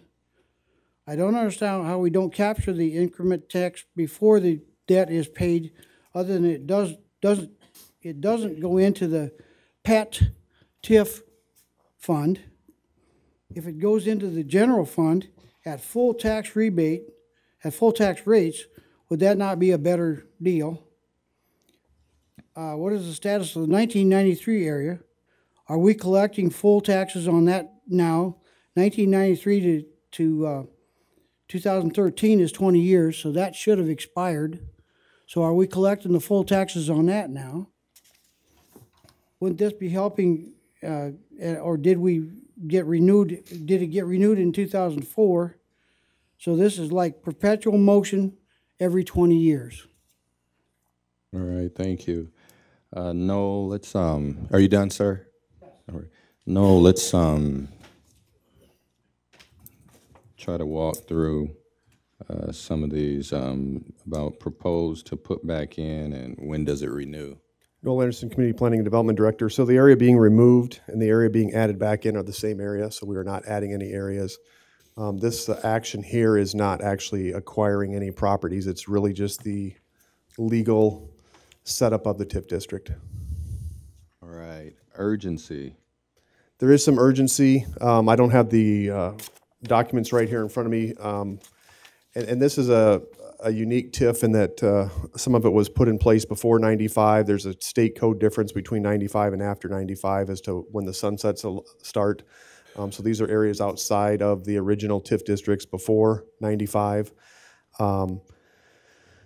There is some urgency in that there's portions of the TIF district out here that are set to expire, I believe, in the next 3 to 4 years. And we are looking at some large projects out here that we would need infrastructure improvements and potentially rebates to go past that period. So for repayment of the city to incur the debt to get the projects here, we will need to take this action. All right, and 1993, was that been renewed after 20 years? Or? The 1993, since it's before 1995, does not have a 20-year sunset. All right. Anything else you can think of about that? In terms of, this is all vacant land, so we'll be taking it out and putting it back in. When we put it back in, we will be reestablishing it with the current base value, so it'll probably go up slightly to help the general fund, just the difference between ag prices from when it was adopted to now, so there'll be a slight increase, but otherwise it's all undeveloped land. So essentially we're resetting the timeline to try and give ourselves the ability to finance new businesses, new projects out in this area, and this is the best financial method that we have given the state of Iowa. All right, thank you. Any other questions? Second time. Second time? Yes, sir. Mr. Mayor, make a motion to receive and file oral comments and recommendation of approval of the Planning, Zoning, and Programming Commission. Second. And close the hearing. I'm sorry. And that motion has been made with a second. All in favor? Aye. Aye. Opposed? The hearing is now closed.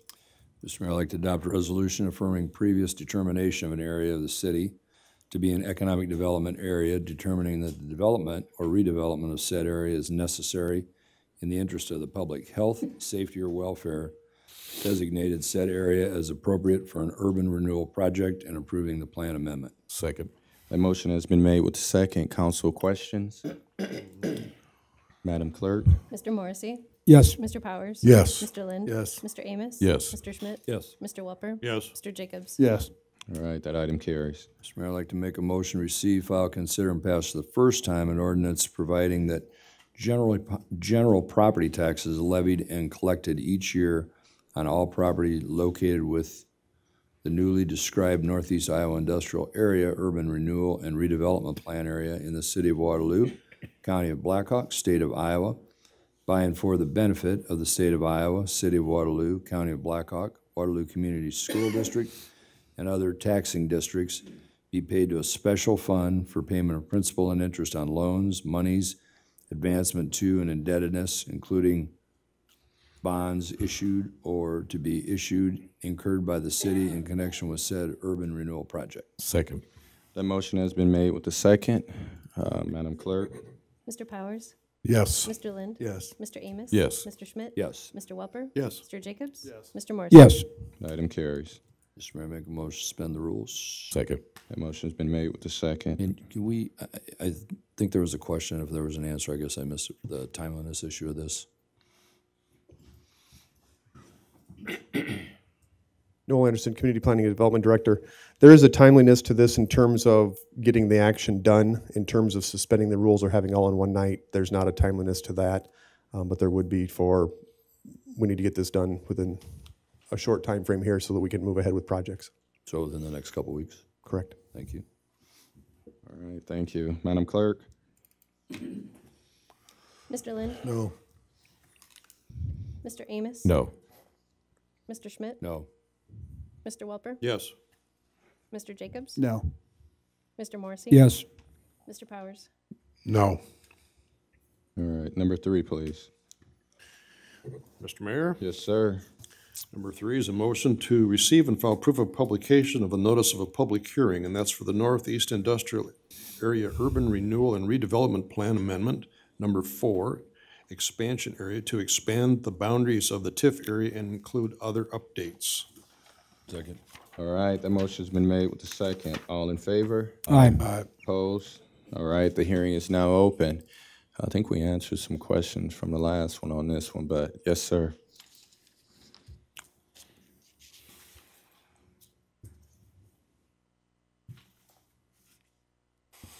John Sherman, 1715 Robin Road. If we're adding to something that we've already got plenty of, one of the things that upsets me quite a little bit about this is some of that property we've had since the 90s, no development. We did manage to buy that by buying bonds. Now, somehow the bonds aren't free. We have to pay interest on those bonds. So we paid interest on something that's roughly 20 years or 10 or however, I don't know, we don't have that information. And we're gonna turn around and vote to put it back in the TIF for however another 20 years or however long we need to. And we'll pay interest on those bonds even whether we renew them or we don't renew them. So what we actually end up with is a whole lot more money in a piece of property that we're gonna give away. And I don't understand how much money we got. We are fairly heavily in, and I'll get a lot of arguments about certain people, but we're fairly heavily in debt in this city. And because of the addition of the numbers after the June expiration of what we did last year, if we had the new numbers that we bonded for this year, we've ate up a whole lot more money again. And our, near as I can understand some of this paperwork, we can only borrow like, what, $190 million? So if we've got maybe $120 million invested already, if some big corporation like, Microsoft or somebody wanted to come in and do some development work, we couldn't even talk to them because we can't get the bucks. So I'm sort of thinking that maybe we ought to slow down some of this development work because we got empty buildings all over downtown Waterloo. We're going to end up buying those buildings for full taxable value, which is questionable what they're really worth, and then turn around and tear them down and pay the costs for asbestos and just everything you can think of, and then give them away for $1. To who? Because now we're way saturated with buildings downtown, and the same thing's gonna happen. We're out of customers, you might say, my thinking. But you can't keep spending. You gotta slow down someplace. All these big cities that develop have projects, and they have a lot more money than we got because we're in a dream world right now. We had a lot of business, but it's slowed down. You can talk to a lot of small businessmen, they'll tell you we're not doing a lot of stuff right now. There's a lot of stuff sitting still. And I realize you guys do a lot of work, but it's a razzle-dazzle deal. We buy all this stuff, who's gonna utilize it? It's like, why don't we, and just a suggestion, buy a building and then lease it to somebody. We gotta run it, we gotta take care of it. We try to do everything to everybody and we don't have the experience or the training. And I'll argue that with anybody. Thank you. All right, thank you, Mr. Sherbon. One of the things I would like Michelle to do. When we take a look at, he mentioned other cities and their indebtedness. Are we in the top half, or are we right where our population is at? But the comment or generalization that we're overly debted or whatever it was, I want to get some clarification for those in the audience that may be listening, hearing that, not challenging your question, but just talking about what you just mentioned. Michelle Wiedner, Chief Financial Officer, and I need to update this information, but as of a couple of years ago, our debt burden was actually, we were at least somewhere between 5th and 10th. So we definitely were not the highest of those top 10 cities, and we're definitely not higher ranking than what our population was, if that makes sense. So we were not, and again, I will update it, but I just thought I would share that with you now, as I recall from a couple of years ago. And our bond rating? And our bond rating has continued to improve. Moody's continues to believe that we're a good credit risk. We have received several upgrades in my tenure here. We are now at an AA2. That's a notch lower than some of the larger cities. It's also higher than some of the larger cities in the top 10. So we have been able to maintain that good rating, and we're going to do everything in our power to stay there or increase it. What was it when you started? Gosh, that's been a while ago. I think it was an A2, and we moved up to an A1, and we've moved up 3 or 4 steps since I started. We had already improved some from where we had been prior to that. I think in our 10 years prior to that, probably, we were actually rated in the Bs. So we have come a long way in the city of Waterloo with our credit rating, and we will continue to work on that. All right, thank you. Any other questions, comments? Mr. Mayor? Yes, sir. Make a motion to close the hearing and receive and file oral comments along with the recommendation of approval of the Planning, Programming, and Zoning Commission. Second. That motion's been made with the second. All in favor? Aye. Aye. Opposed? All right, the hearing is closed. Mr. Mayor, I'd like to adopt a resolution affirming previous determination of an area of the city to be an economic development area, determining that the development of the redevelopment of the said area is necessary in the interests of the public health, safety, and welfare, designating said area as appropriate for urban renewal project and approving the plan amendment. Second. That motion's been made with the second. Council questions? Madam Clerk?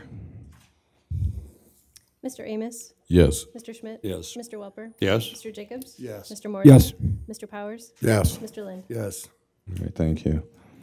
Mr. Mayor, I'd move to receive and file, consider, and pass for the first time an ordinance approving that general property taxes levied and collected each year on all property located within the newly expanded Northeast Industrial Area Urban Renewal and Redevelopment Plan area in the city of Waterloo, county of Black Hawk, state of Iowa, by and for the benefit of the state of Iowa and the city of Waterloo, county of Black Hawk, Waterloo Community School District, and other taxing districts, to be paid to a special fund for payment of principal and interest on loans, monies advanced to and indebtedness, including bonds issued and to be issued, incurred by the city in connection with said urban renewal project. Second. That motion has been made with the second. Council? Mr. Mayor? Yes, sir. I move to amend that motion. At the end of the first sentence, add 50% of. So Kelley, it reads, an ordinance providing that 50% of general property taxes. Second. All right. Noel, you want to explain what that means?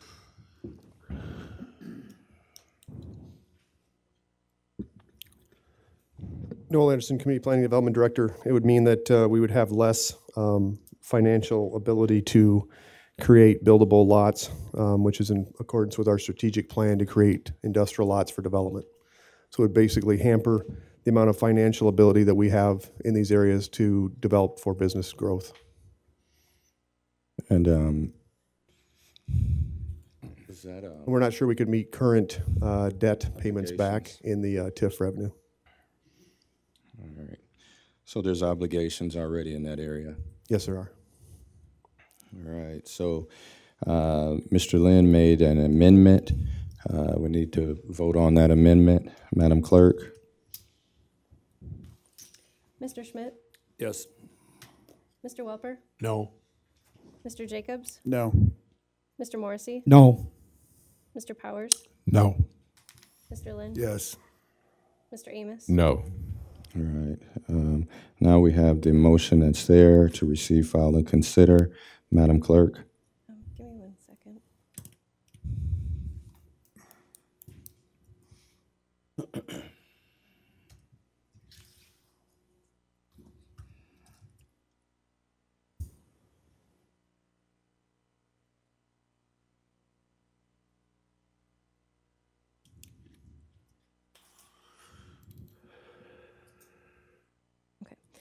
Mr. Schmitt? Yes. Mr. Welper? Yes. Mr. Jacobs? Yes. Mr. Morrissey? Yes. Mr. Powers? Yes. Mr. Lynn? No. Mr. Amos? No. So you didn't want to, okay. Motion now, yes, sir. Make a motion to suspend the rules. Second. That motion's been made with the second. Madam Clerk?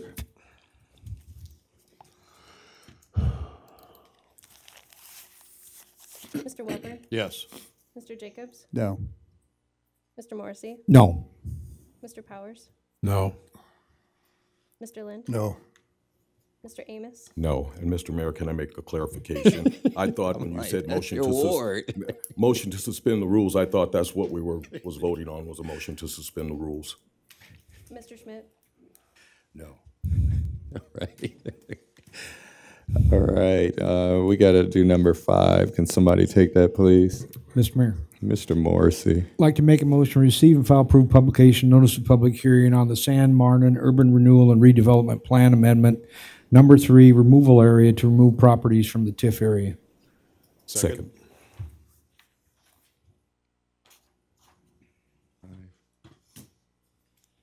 Was that number 5? You took that? Yes, I took number 5. To All remove. right. That motion's been made with the second. All in favor? Aye. Opposed? The hearing is now open. Is there anyone that has particular comments on this? And remember, this is 5 has to be done first. So that's what we're on.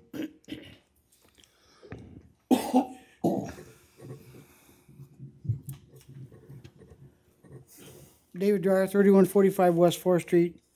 Reading down further on the resolution, I guess I need some clarification on how it is necessary in the interest of public health, safety.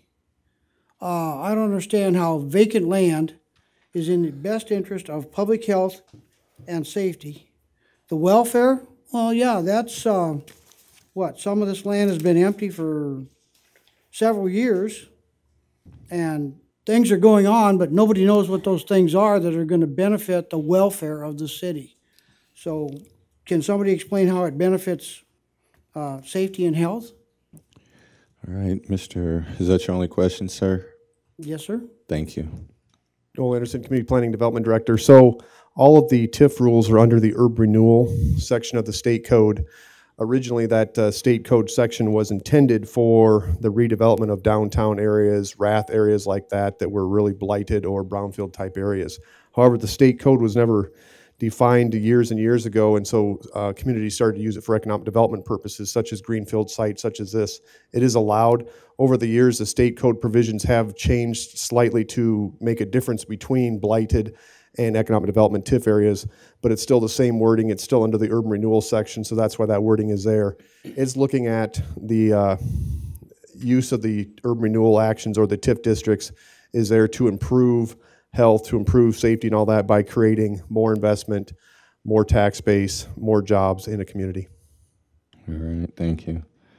Is there anyone else with questions? All right, who's on it?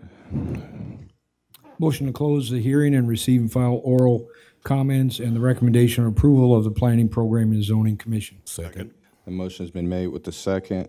All in favor? Aye. Opposed? The hearing is now closed. Mr. Mayor. Yes, sir. I'd like to make a motion to adopt a resolution affirming previous determination of an area of the city to be an economic development area, determining that the development or redevelopment of said area is necessary in the interest of the public of the public health, safety, or welfare, designating said area as appropriate for an urban renewal project and approving the plan amendment. Second. That motion has been made with the second. Council questions? Madam Clerk, roll call vote. Mr. Jacobs? Yes. Mr. Morrissey? Yes. Mr. Powers? Yes. Mr. Lind? Yes. Mr. Amos? Yes. Mr. Schmitt? Yes. Mr. Welper? Yes. All right, that item carries. Mr. Mayor. Yes, sir. I'd like to make a motion, receive, file, consider, and pass for the first time an ordinance providing that general property tax is levied and collected each year on all property located within the newly described San Martin Urban Renewal and Redevelopment Plan area in the city of Waterloo, county of Blackhawk, state of Iowa, by and for the benefit of the state of Iowa, city of Waterloo, county of Blackhawk, Waterloo Community School District, and other taxing districts be paid to a special fund for payment of principal and interest on loans, monies advanced to and indebtedness, including bonds issued or to be issued, incurred by said city in connection with said urban renewal project. Second. That motion has been made with the second. Council questions? Mr. Mayor? Yes, sir. I have a question for Noel. Yes, sir. Hey, Noel, why do we even talk about taxes when we're removing all the areas in this action? I'm just curious why we're even talking about taxes, because we're removing all the areas. Noel Anderson, Community Planning Development Director. You mean since this is a removal Yes. action? Looks like Eric's going to answer. Eric Schrader, City Planner. The ordinance covers the balance of what remains in the TIF.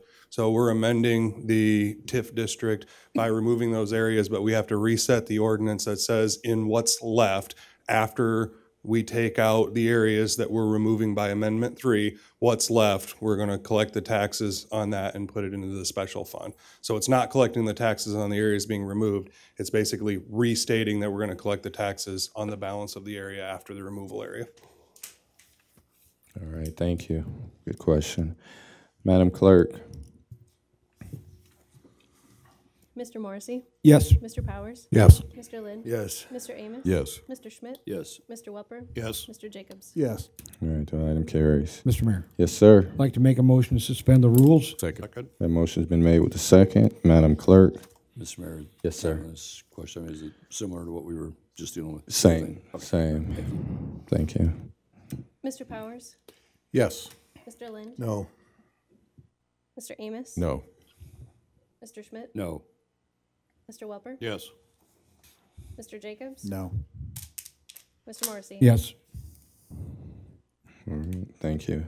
Someone? 2 seconds. Okay.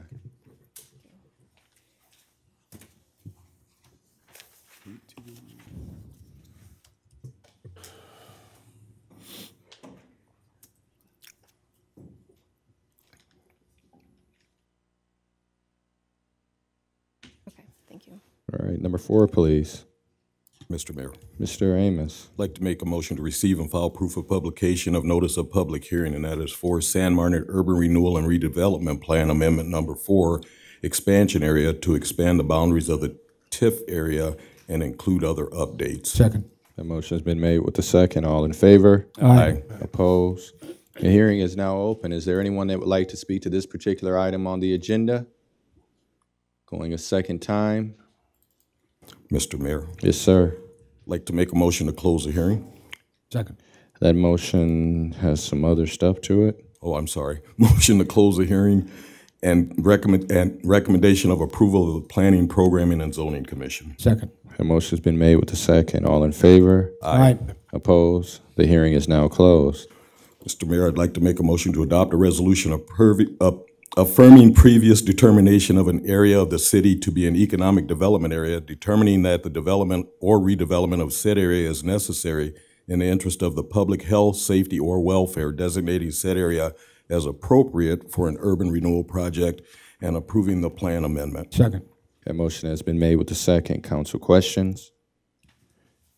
Madam Clerk? Mr. Lind? Yes. Mr. Amos? Yes. Mr. Schmitt? Yes. Mr. Welper? Yes. Mr. Jacobs? Yes. Mr. Morrissey? Yes. Mr. Powers? Yes. All right, that item carries. Mr. Mayor, I'd like to make a motion to receive, file, and consider and pass for the first time an ordinance providing the general property taxes levied and collected each year on all property located within a newly expanded San Martin Urban Renewal and Redevelopment Plan area in the city of Waterloo, County of Black Hawk, State of Iowa, by and for the benefit of the State of Iowa, City of Waterloo, County of Black Hawk, Waterloo Community School District, and other taxing districts be paid to a special fund for payment of principal and interest on loans, monies advanced to, and indebtedness, including bonds issued or to be issued, incurred by said city in connection with said urban renewal project. Second.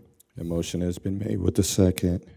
Questions, council? Mr. Mayor, I move to amend at the end of the first sentence, add 50% of, so it reads, an ordinance providing that 50% of general property taxes levied. Do we have a second on that? Second. All right, the motion's been made with the second. We have a similar conversation with Mr. Anderson. No, we have, he wants to, Mr. isn't Schmitt this would like different? to have same situation of indebtedness and obligations and. Noel Anderson, Community Planning Development Director. We would have the same issues here as the northeast area in terms of there's a lot of land in this area that we need to provide infrastructure to. Specifically, you may recall, there's a map back here of the Waterloo's, City of Waterloo certified site with the state of Iowa. We still need to provide water, sewer, infrastructure down to that, as well as a large portion of area just to the south side of San Martin, as well as helping to bring businesses to that area and the potential of tax rebates as they occur there, which we have a couple that are about to start construction in the next couple of months. So to be able to pay off the debt that we currently owe in there and to continue to develop lots for business development in this area, we need to not have the amendment go through. So, Mr. Anderson, for future reference, would you be open to 10% or 15%? We can definitely start less to look than at that 50? because we also have the acquisition contract we're currently under. It's an 11-year contract with L&H to buy the land for the South Waterloo Business Park. But we annually look at that as part of the TIF certification process, which is coming up on your agenda in terms of the revenue that we're generating, the debt that we owe, and then projects that are forthcoming. We generally look to see if there's any money to be released. At this point, I think we're still in the stage of needing the funds to continue to build out the infrastructure. But hopefully in the near future, we'll be able to start looking at the release of funds. I think you were in the room at the work session where we were told that I think Councilman Morrissey asked what our challenge was for getting businesses to come to Waterloo, and property taxes was the answer. So, I mean, I'm assuming you appreciate how we're always looking to do anything we can do to lower that rate. That is correct. And, the use of TIF districts, is still, as you're looking to lower the property taxes, the release of TIF money, while it may be alluring to some, the TIF model and utilizing that funds inside the TIF district is still the best financial model to build out the infrastructure and to get more property tax base in here outside of the TIF as well by bringing in new homes, new commercial businesses and all that. Because again, once the city releases that TIF money, we're only getting about 42% of those funds. So if you release $1 million out of the TIF, you're getting $420,000. When you're looking at the city needing to build up its business development model, build up its lot development and bring businesses here, I think it'd be easier if we had $1 million to spend than $420,000 to spend. I appreciate that, but sooner or later, the TIFs, you run out of areas to develop, correct? Correct, and the TIF and the economic development TIFs, such as this one, do have 20-year time limits on them. And so this is the vacant land, so we're just resetting it on the vacant land. The land out here with buildings on it, the time is ticking, and eventually those will come out of the TIF and come in to help into the other sources for the city. Thank you. So just say, for instance, this is vacant land and it develops. What happens to the taxes that are generated? What does that go to pay for? Does that pay for bonds? Does that pay for indebtedness? What does that pay for also? It'll pay for, depending upon the project and where it's located at, it may pay for roads, sewers, infrastructure, may pay for land acquisitions the city did to lure the company here. It may pay for rebates for the company to come to Waterloo instead of coming to other competing communities that are allowing for similar incentives. Okay. So right now we use those funds to put in infrastructure and those things for that area. So That is correct. We're utilizing the TIF funds to basically be able to build a competitive environment to bring businesses here instead of having them go to other communities. Okay, council, any other questions? Mr. Mayor? Yes, sir. My intent is to lower the residential property taxes in the city of Waterloo. If we're gonna reset these TIFs for another 20 years, they're supposed to run out in 20 years. If we're gonna reset them for another 20 years, that's 40 years of TIFs. The residential property owner needs some payback. That's why I'm asking you again to give us 50% of that revenue. I would note also that the TIF districts do pay out to the debt service levy, so that does help keep the general levy down as well. Plus, the creation of businesses within the TIF districts hopefully has helped to, as we're all aware, our housing numbers are up from recent years as well. So hopefully that's helping to bring people here to build new houses, which is helping to lower those residential property taxes overall. All right, thank you, Mr. Lynn. Thank you, Noel. Mr. Mayor? Yes, sir. If I get clarification, Mr. Schmitt, what were you saying about property taxes? Did I miss that conversation, or you or Councilman Morrissey had a conversation about this? At a work session we had with the Greater Cedar Alliance, Valley Greater Cedar Valley Alliance. Okay. And Councilman Morrissey asked what was the biggest challenge to getting employers to come to Waterloo, and I believe the answer was our high property tax rate. Yeah. It was one of them. Yes, sir. Yes, ma'am. My bad. You have something to say? Michelle Wiedner, Chief Financial Officer. One thing that Noel didn't mention, I mean, you could always choose to not use TIF. We could have all our taxpayers participate in paying for the costs of getting a new business here rather than confining it to the TIF district and having that come out of that business's taxes. So while it may sound like we're going to give the residents lower taxes, I'm not sure that ultimately that would be the result of not using TIF. I think it actually may increase residential taxes to do that, unless we also choose not to expand, not to add businesses, not to add jobs. So that is a choice you would also be making. So if we didn't utilize, so it's, I mean, very valid questions all the way around. But the ability to be able to put in infrastructure, if we didn't, where would we get that money from, or how would we be able to get it if we didn't have the TIF in that area? I think that's a Michelle question. So if you issued bonds, I believe that would qualify for our debt service levy that all residents pay, all residents including businesses. You could also use the general fund if we had room in the 810, which again, all taxpayers pay at that. So that's why I'm saying you do have that choice. And the other thing that Noel didn't mention is the other taxing bodies benefit from the development that we put in the TIF districts, but they pay nothing towards it. So if you release their dollars so that they're spending it on their general operating budget, while it might reduce someone's taxes, I don't know that, it certainly is not going to help us fund the build out of the districts and the getting of the businesses here. I believe that's why the state legislature originally thought it made sense. The cities usually do economic development. You don't usually have a school district out doing economic development. In some cases, some counties do some economic development, generally not within city limits. So generally, the city takes on the burden of the economic development, and I think that's one of the reasons that TIF was created, to allow cities to use the incremental taxes generated only by that development. We all need to remember the base continues to go to all the taxing entities, including all the cities, like it did in the beginning. So as long as we have vacant land, like what we have in the two areas where we're removing the land this evening, it's generating the same amount of property taxes probably that it did 20 years ago.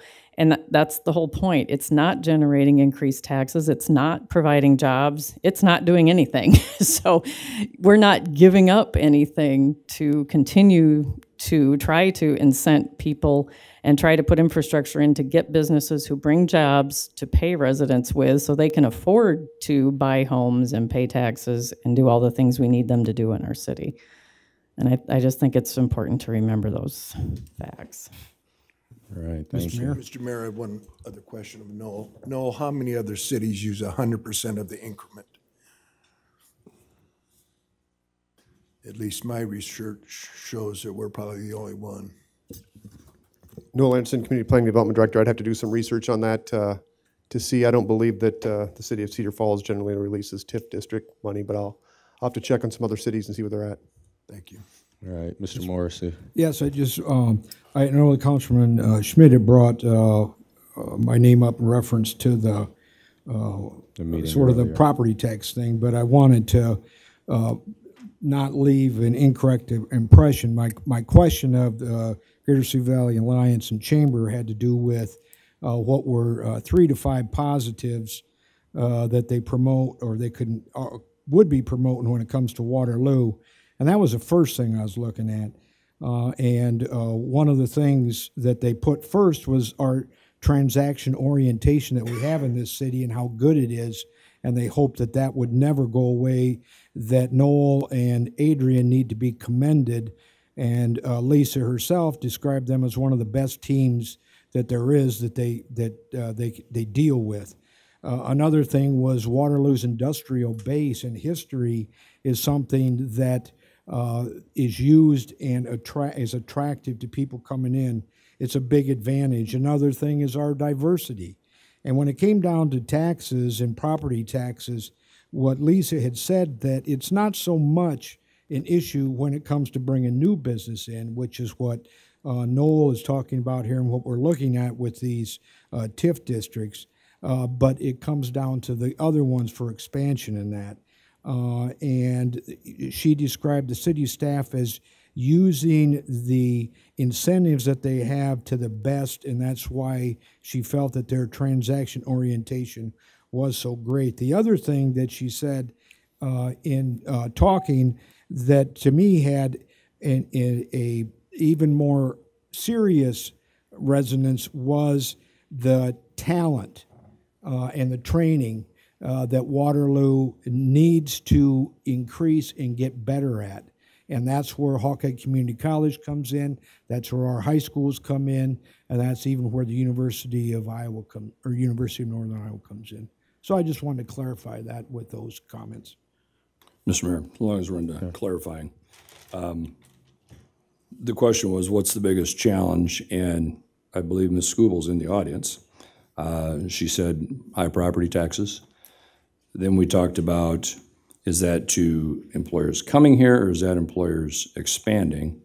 And I believe also her report was in the last 6 months, we haven't had any new businesses come to Waterloo, but we've had, there was Harold's Chicken and there was the grocery stores coming in. But the point was of the $246 that she reported, all of those or almost all of those were to existing businesses. So there's a fallacy going on here that if our high property tax rate doesn't affect businesses coming here, but it does affect existing businesses, but the only job growth we've had is existing businesses, that doesn't compute in my world. So I've heard for the 10 years I've been on the council, our high property tax rates are the biggest challenge we have to getting businesses to come to Waterloo. Yeah. From the people that do it for a living, Mr. Morrissey. Excuse me, Mr. Mayor, I was talking to you. Excuse me, sorry about that. This is an amazing night. It's not over yet. I mean, but this is the type of conversation that we can have and communicate. But you do kind of bring up a point. So the 246 jobs came from existing businesses, which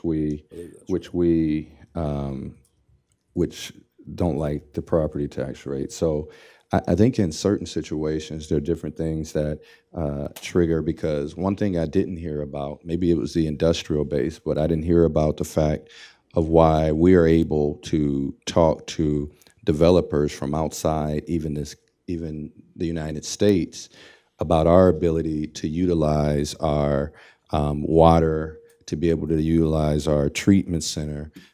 Some of those things are attractive to developers as well. So it depends, I guess, on situations, but we do have this here, and I can't remember if we're voting on the amendment or if we're voting on Did the amendment already? We're still on the amendment. All right, well, let's go ahead and vote on Mr. Lynn's 50% amendment for the, Madam Clerk. Mr. Amos? No. Mr. Schmitt? Yes. Mr. Welper? No. Mr. Jacobs? No.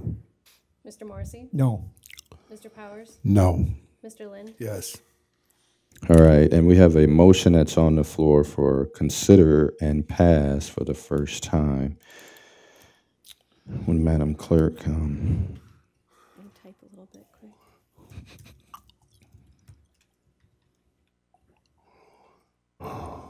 pretty good weather today, huh?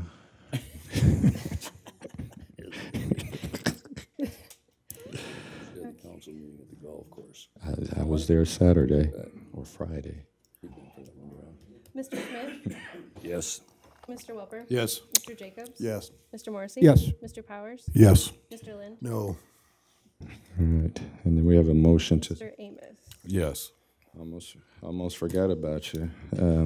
We have a motion to suspend the rules. Who is it on? It's Who's me, on Mr. first? It's me. Motion to suspend the rules. Second. A motion has been made with the first or second. We already know the timeliness. Madam Clerk. Mr. Welper? Yes. Mr. Jacobs? No. Mr. Morrissey? No. Mr. Powers? No. Mr. Lynn? No. Mr. Amos? No. Mr. Schmitt? No. All right, thank you. Number 7 through, what is it? 6. 7 through 13 are almost the same, so let's do 6 by itself. Mr. Mayor. Sir.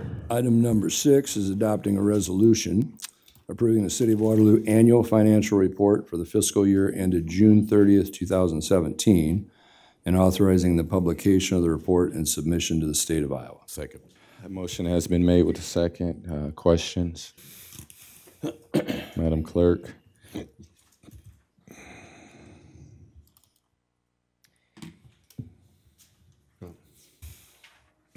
Mr. Jacobs? Yes. Mr. Morrissey? Yes. Mr. Powers? Yes. Mr. Lynn? Yes. Mr. Amos? Yes. Mr. Schmitt? Yes. Mr. Welper? Yes. All right, 7 through 13, Mr. Mayor? Welper. Yes, sir. I'll take the 7 through 13. 7 is a resolution approving the certification to the Blackhawk County auditor expenditures that qualify for the reimbursement in the fiscal year 2017 Crossroads Waterloo Tax Increment District and places certification on file. Number 8, it was the same thing with the Downtown Waterloo Urban Renewal and Redevelopment Tax Increment District. Number 9 is the East Waterloo Unified Urban Renewal and Redevelopment Tax Increment District. Number 10 is for the Martin Road Tax Increment District. Number 11 is for the Rath Area Tax Increment District. Number 12 is for the San Martin Tax Increment District.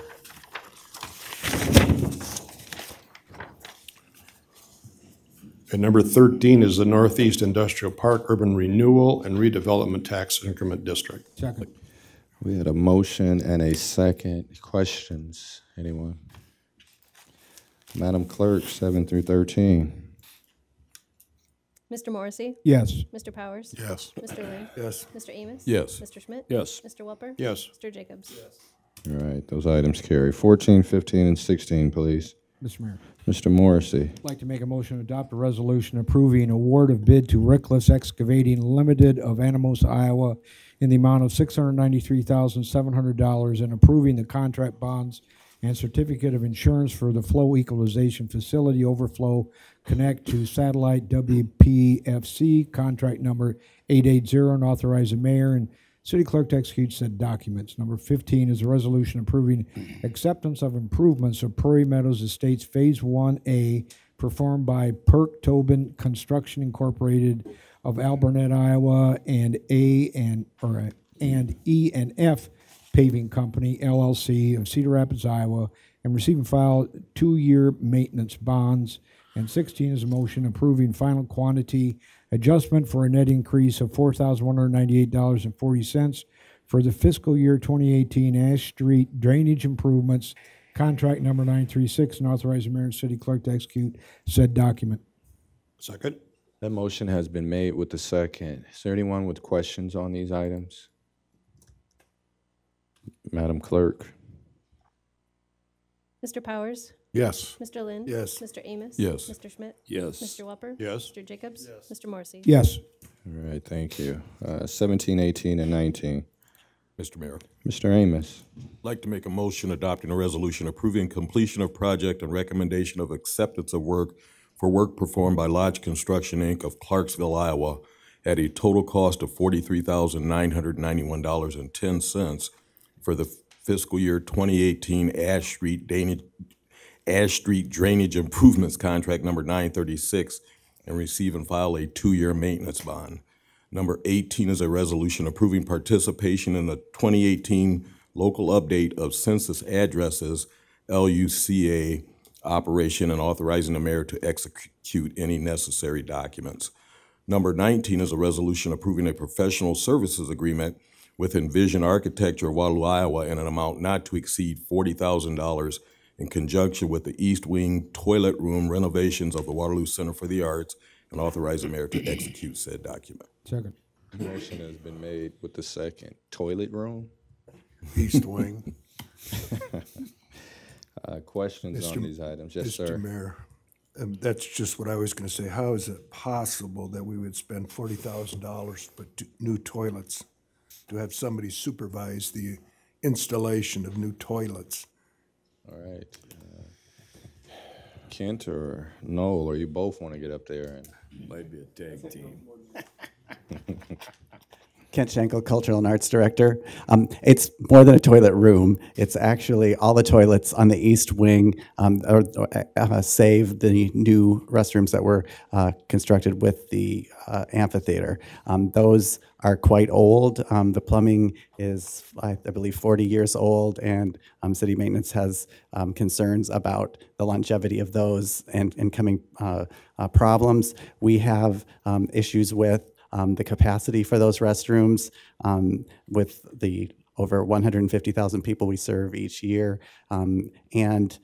This would increase the capacity in the restrooms on the main level. It would also add a family restroom, which is relatively important in light of the fact that we have a family museum there, and it would also renovate the restrooms in that wing on the upper level. So it's quite an extensive project. But you're talking about construction costs. I'm talking about $40,000 for somebody to watch people put new toilets in your rec center. Those are design costs. So this is architectural work, right? So this is just the design. Correct. So that's what seems high. Mr. Lynn is saying. Seems on the high side for architect school. All right. Thank you. Oh, one more question, Kent or Noel. For a while, there's been some challenge of the ability for the public to be able to utilize restrooms.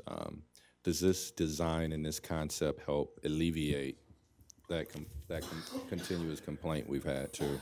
Absolutely, that's part of the objective of this this project.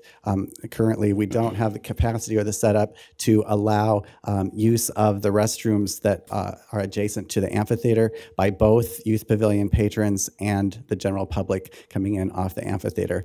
By expanding the capacity in these other restrooms, we will be able to, during the summer when we have the heavy use of the amphitheater as well as Marks Park, we will be able to allow those patrons to utilize those restrooms which are closest to that, and then route our youth pavilion patrons and our tour groups and so forth to the restrooms more towards the center of the building. So this goes to the point, this is a much larger project, because that's the way it kind of reads, but this is a much larger project, a much larger concept that deals with the outside, the amphitheater, all those areas. And absolutely, over the past couple of years, a few years actually, there's been a number of alternatives explored to providing restroom access for those people using Marks Park and the amphitheater, and all of those have proven to be that they would be incredibly costly or not possible in light of putting in new infrastructure for plumbing and sewage and so forth.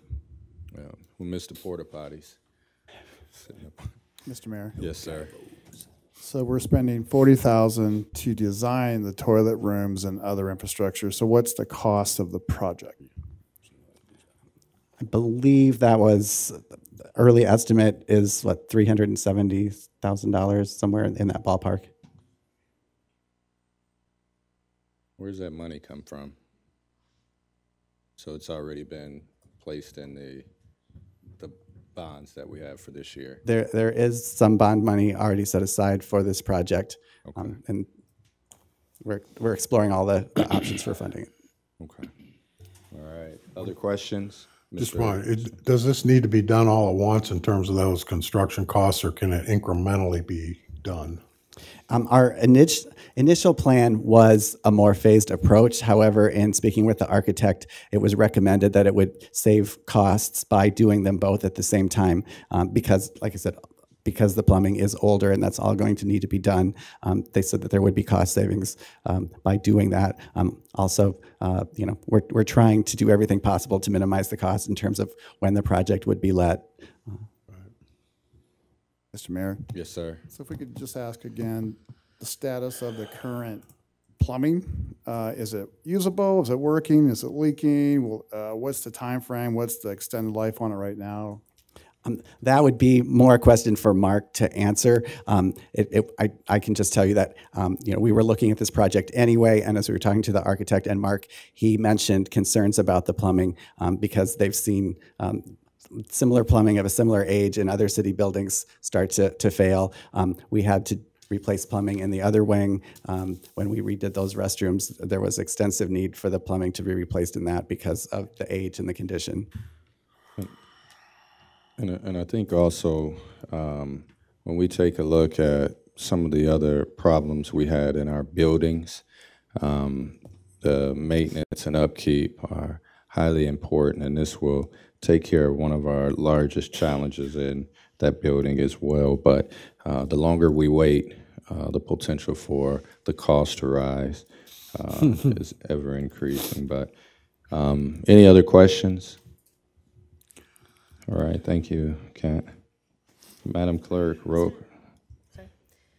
Mr. Lind? Yes. Mr. Amos? Yes. Mr. Schmitt? Yes. Mr. Welper? Yes. Mr. Jacobs? Yes. Mr. Morrissey? Yes. Mr. Powers? Yes.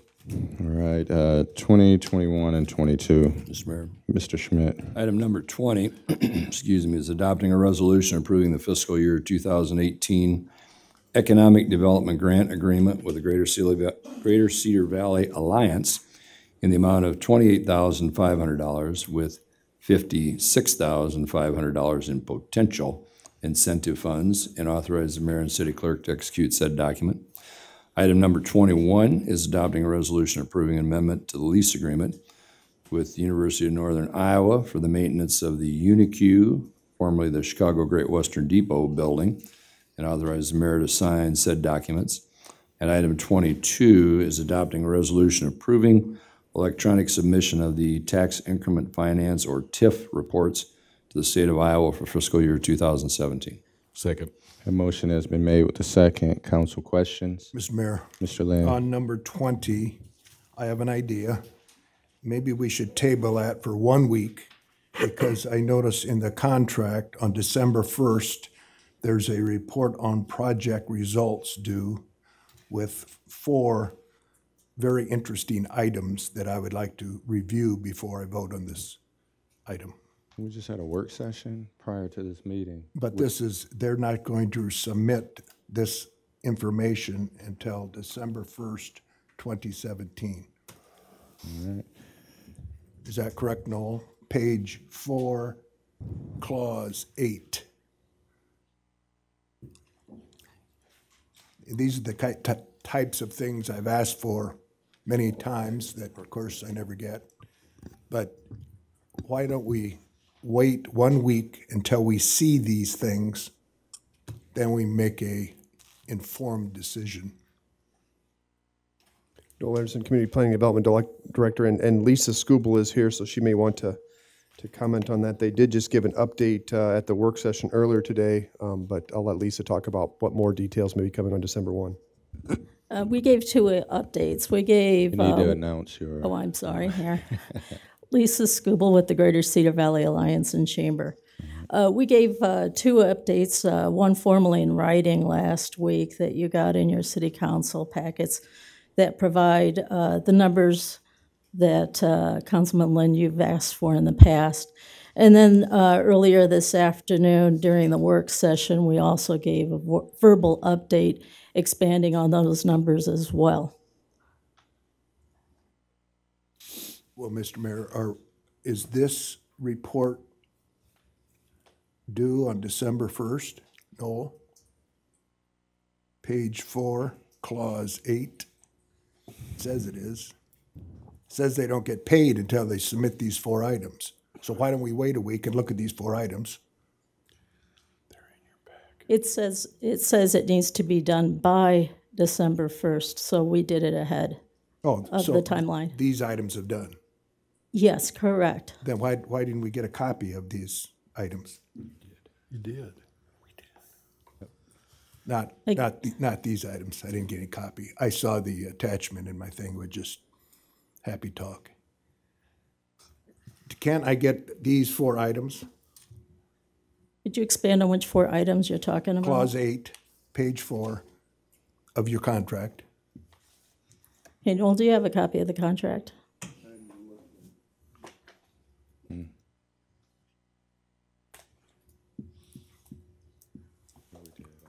So maybe we should wait a week anyway, since nobody knows where the contract is or what's in the contract or what reports are due, or I make a motion to the information table for 1 week.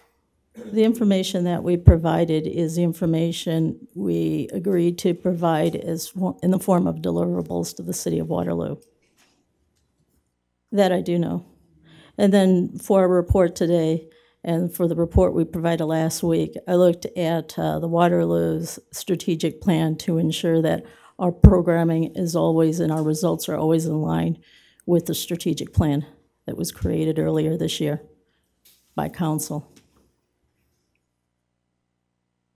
So we've gotten stuff in writing last week. We had a work session earlier. Mr. Lynn would like to table until next week. Is there a second? Mr. Mayor, what information is still outstanding that we would receive on December 1st? It's in the attachment. Go to page 4, clause 8, report on project results. They'd agreed to provide the city with a written summary, documentation of the results, blah, blah, blah. Details of marketing, number of acres, new taxable value, number of full-time jobs created in development areas, group by development area. There's 4 items. So and that's what we have provided. We provided it both in writing and then we provided it verbally again earlier this afternoon. Can you send us those 4 items that they provided you, and then we'll vote on it next week?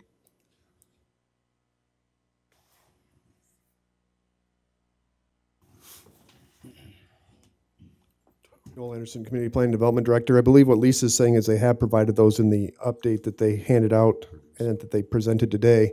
Obviously, if the council believes that they need more information, then they should vote to table. If they believe that the information that Lisa and them have presented meets those criteria, then they should vote on the contract. Well, they provided Greater Cedar Valley Alliance November 2017 update. It has projects and a list of different projects from Tyson's to Cristo.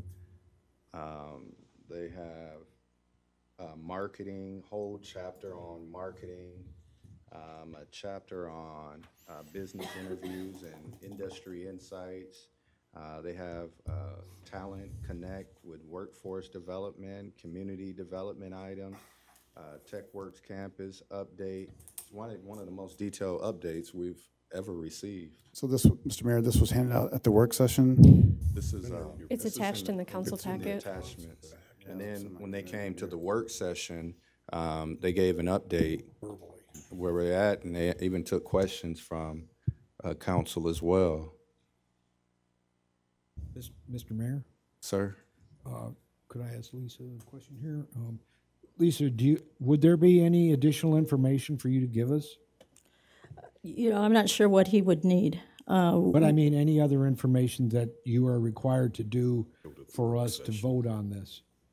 No, there shouldn't be, because we did it all, as the mayor just mentioned, and in what we provided, even in the written report, it's all there. Our discussion earlier today was just expanding on what we provided in writing and answering questions.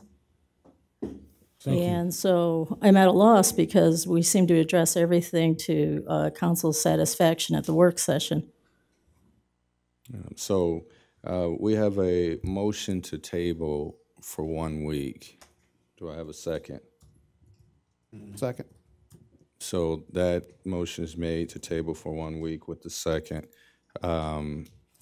So being that she provided a very detailed report and addressed some of the issues we've heard over the course of time, what does she need to have prior to that? That's not necessarily you, Mr. Jacobs, or a challenge, but Mr. Lynn, what does she? Mr. Mayor, I understand that Councilman Lynn has asked for more time to review, so I'm willing to give him that, so I second his motion. Mr. Mayor, could I ask, and I don't know if this is for either Noel or Lisa, but, you know, is there a timeliness to this being resolved tonight? If certain council members need additional information from your perspective? Well, it changes the entire contract because we have to submit an invoice by December 1st per the contract that you have in front of you. I do know that. And that's why it's always timely for us to do any type of written and verbal updates to you ahead of that time, so we manage that, those expectations. Can I peacefully interject? These folks did what they needed to and got it to us timely. It would be nice to support that. They did what they were supposed to do. And if we didn't have time to review it, or we didn't take a look at our packets, that is up to us. But these folks did what they needed to do and then made a presentation.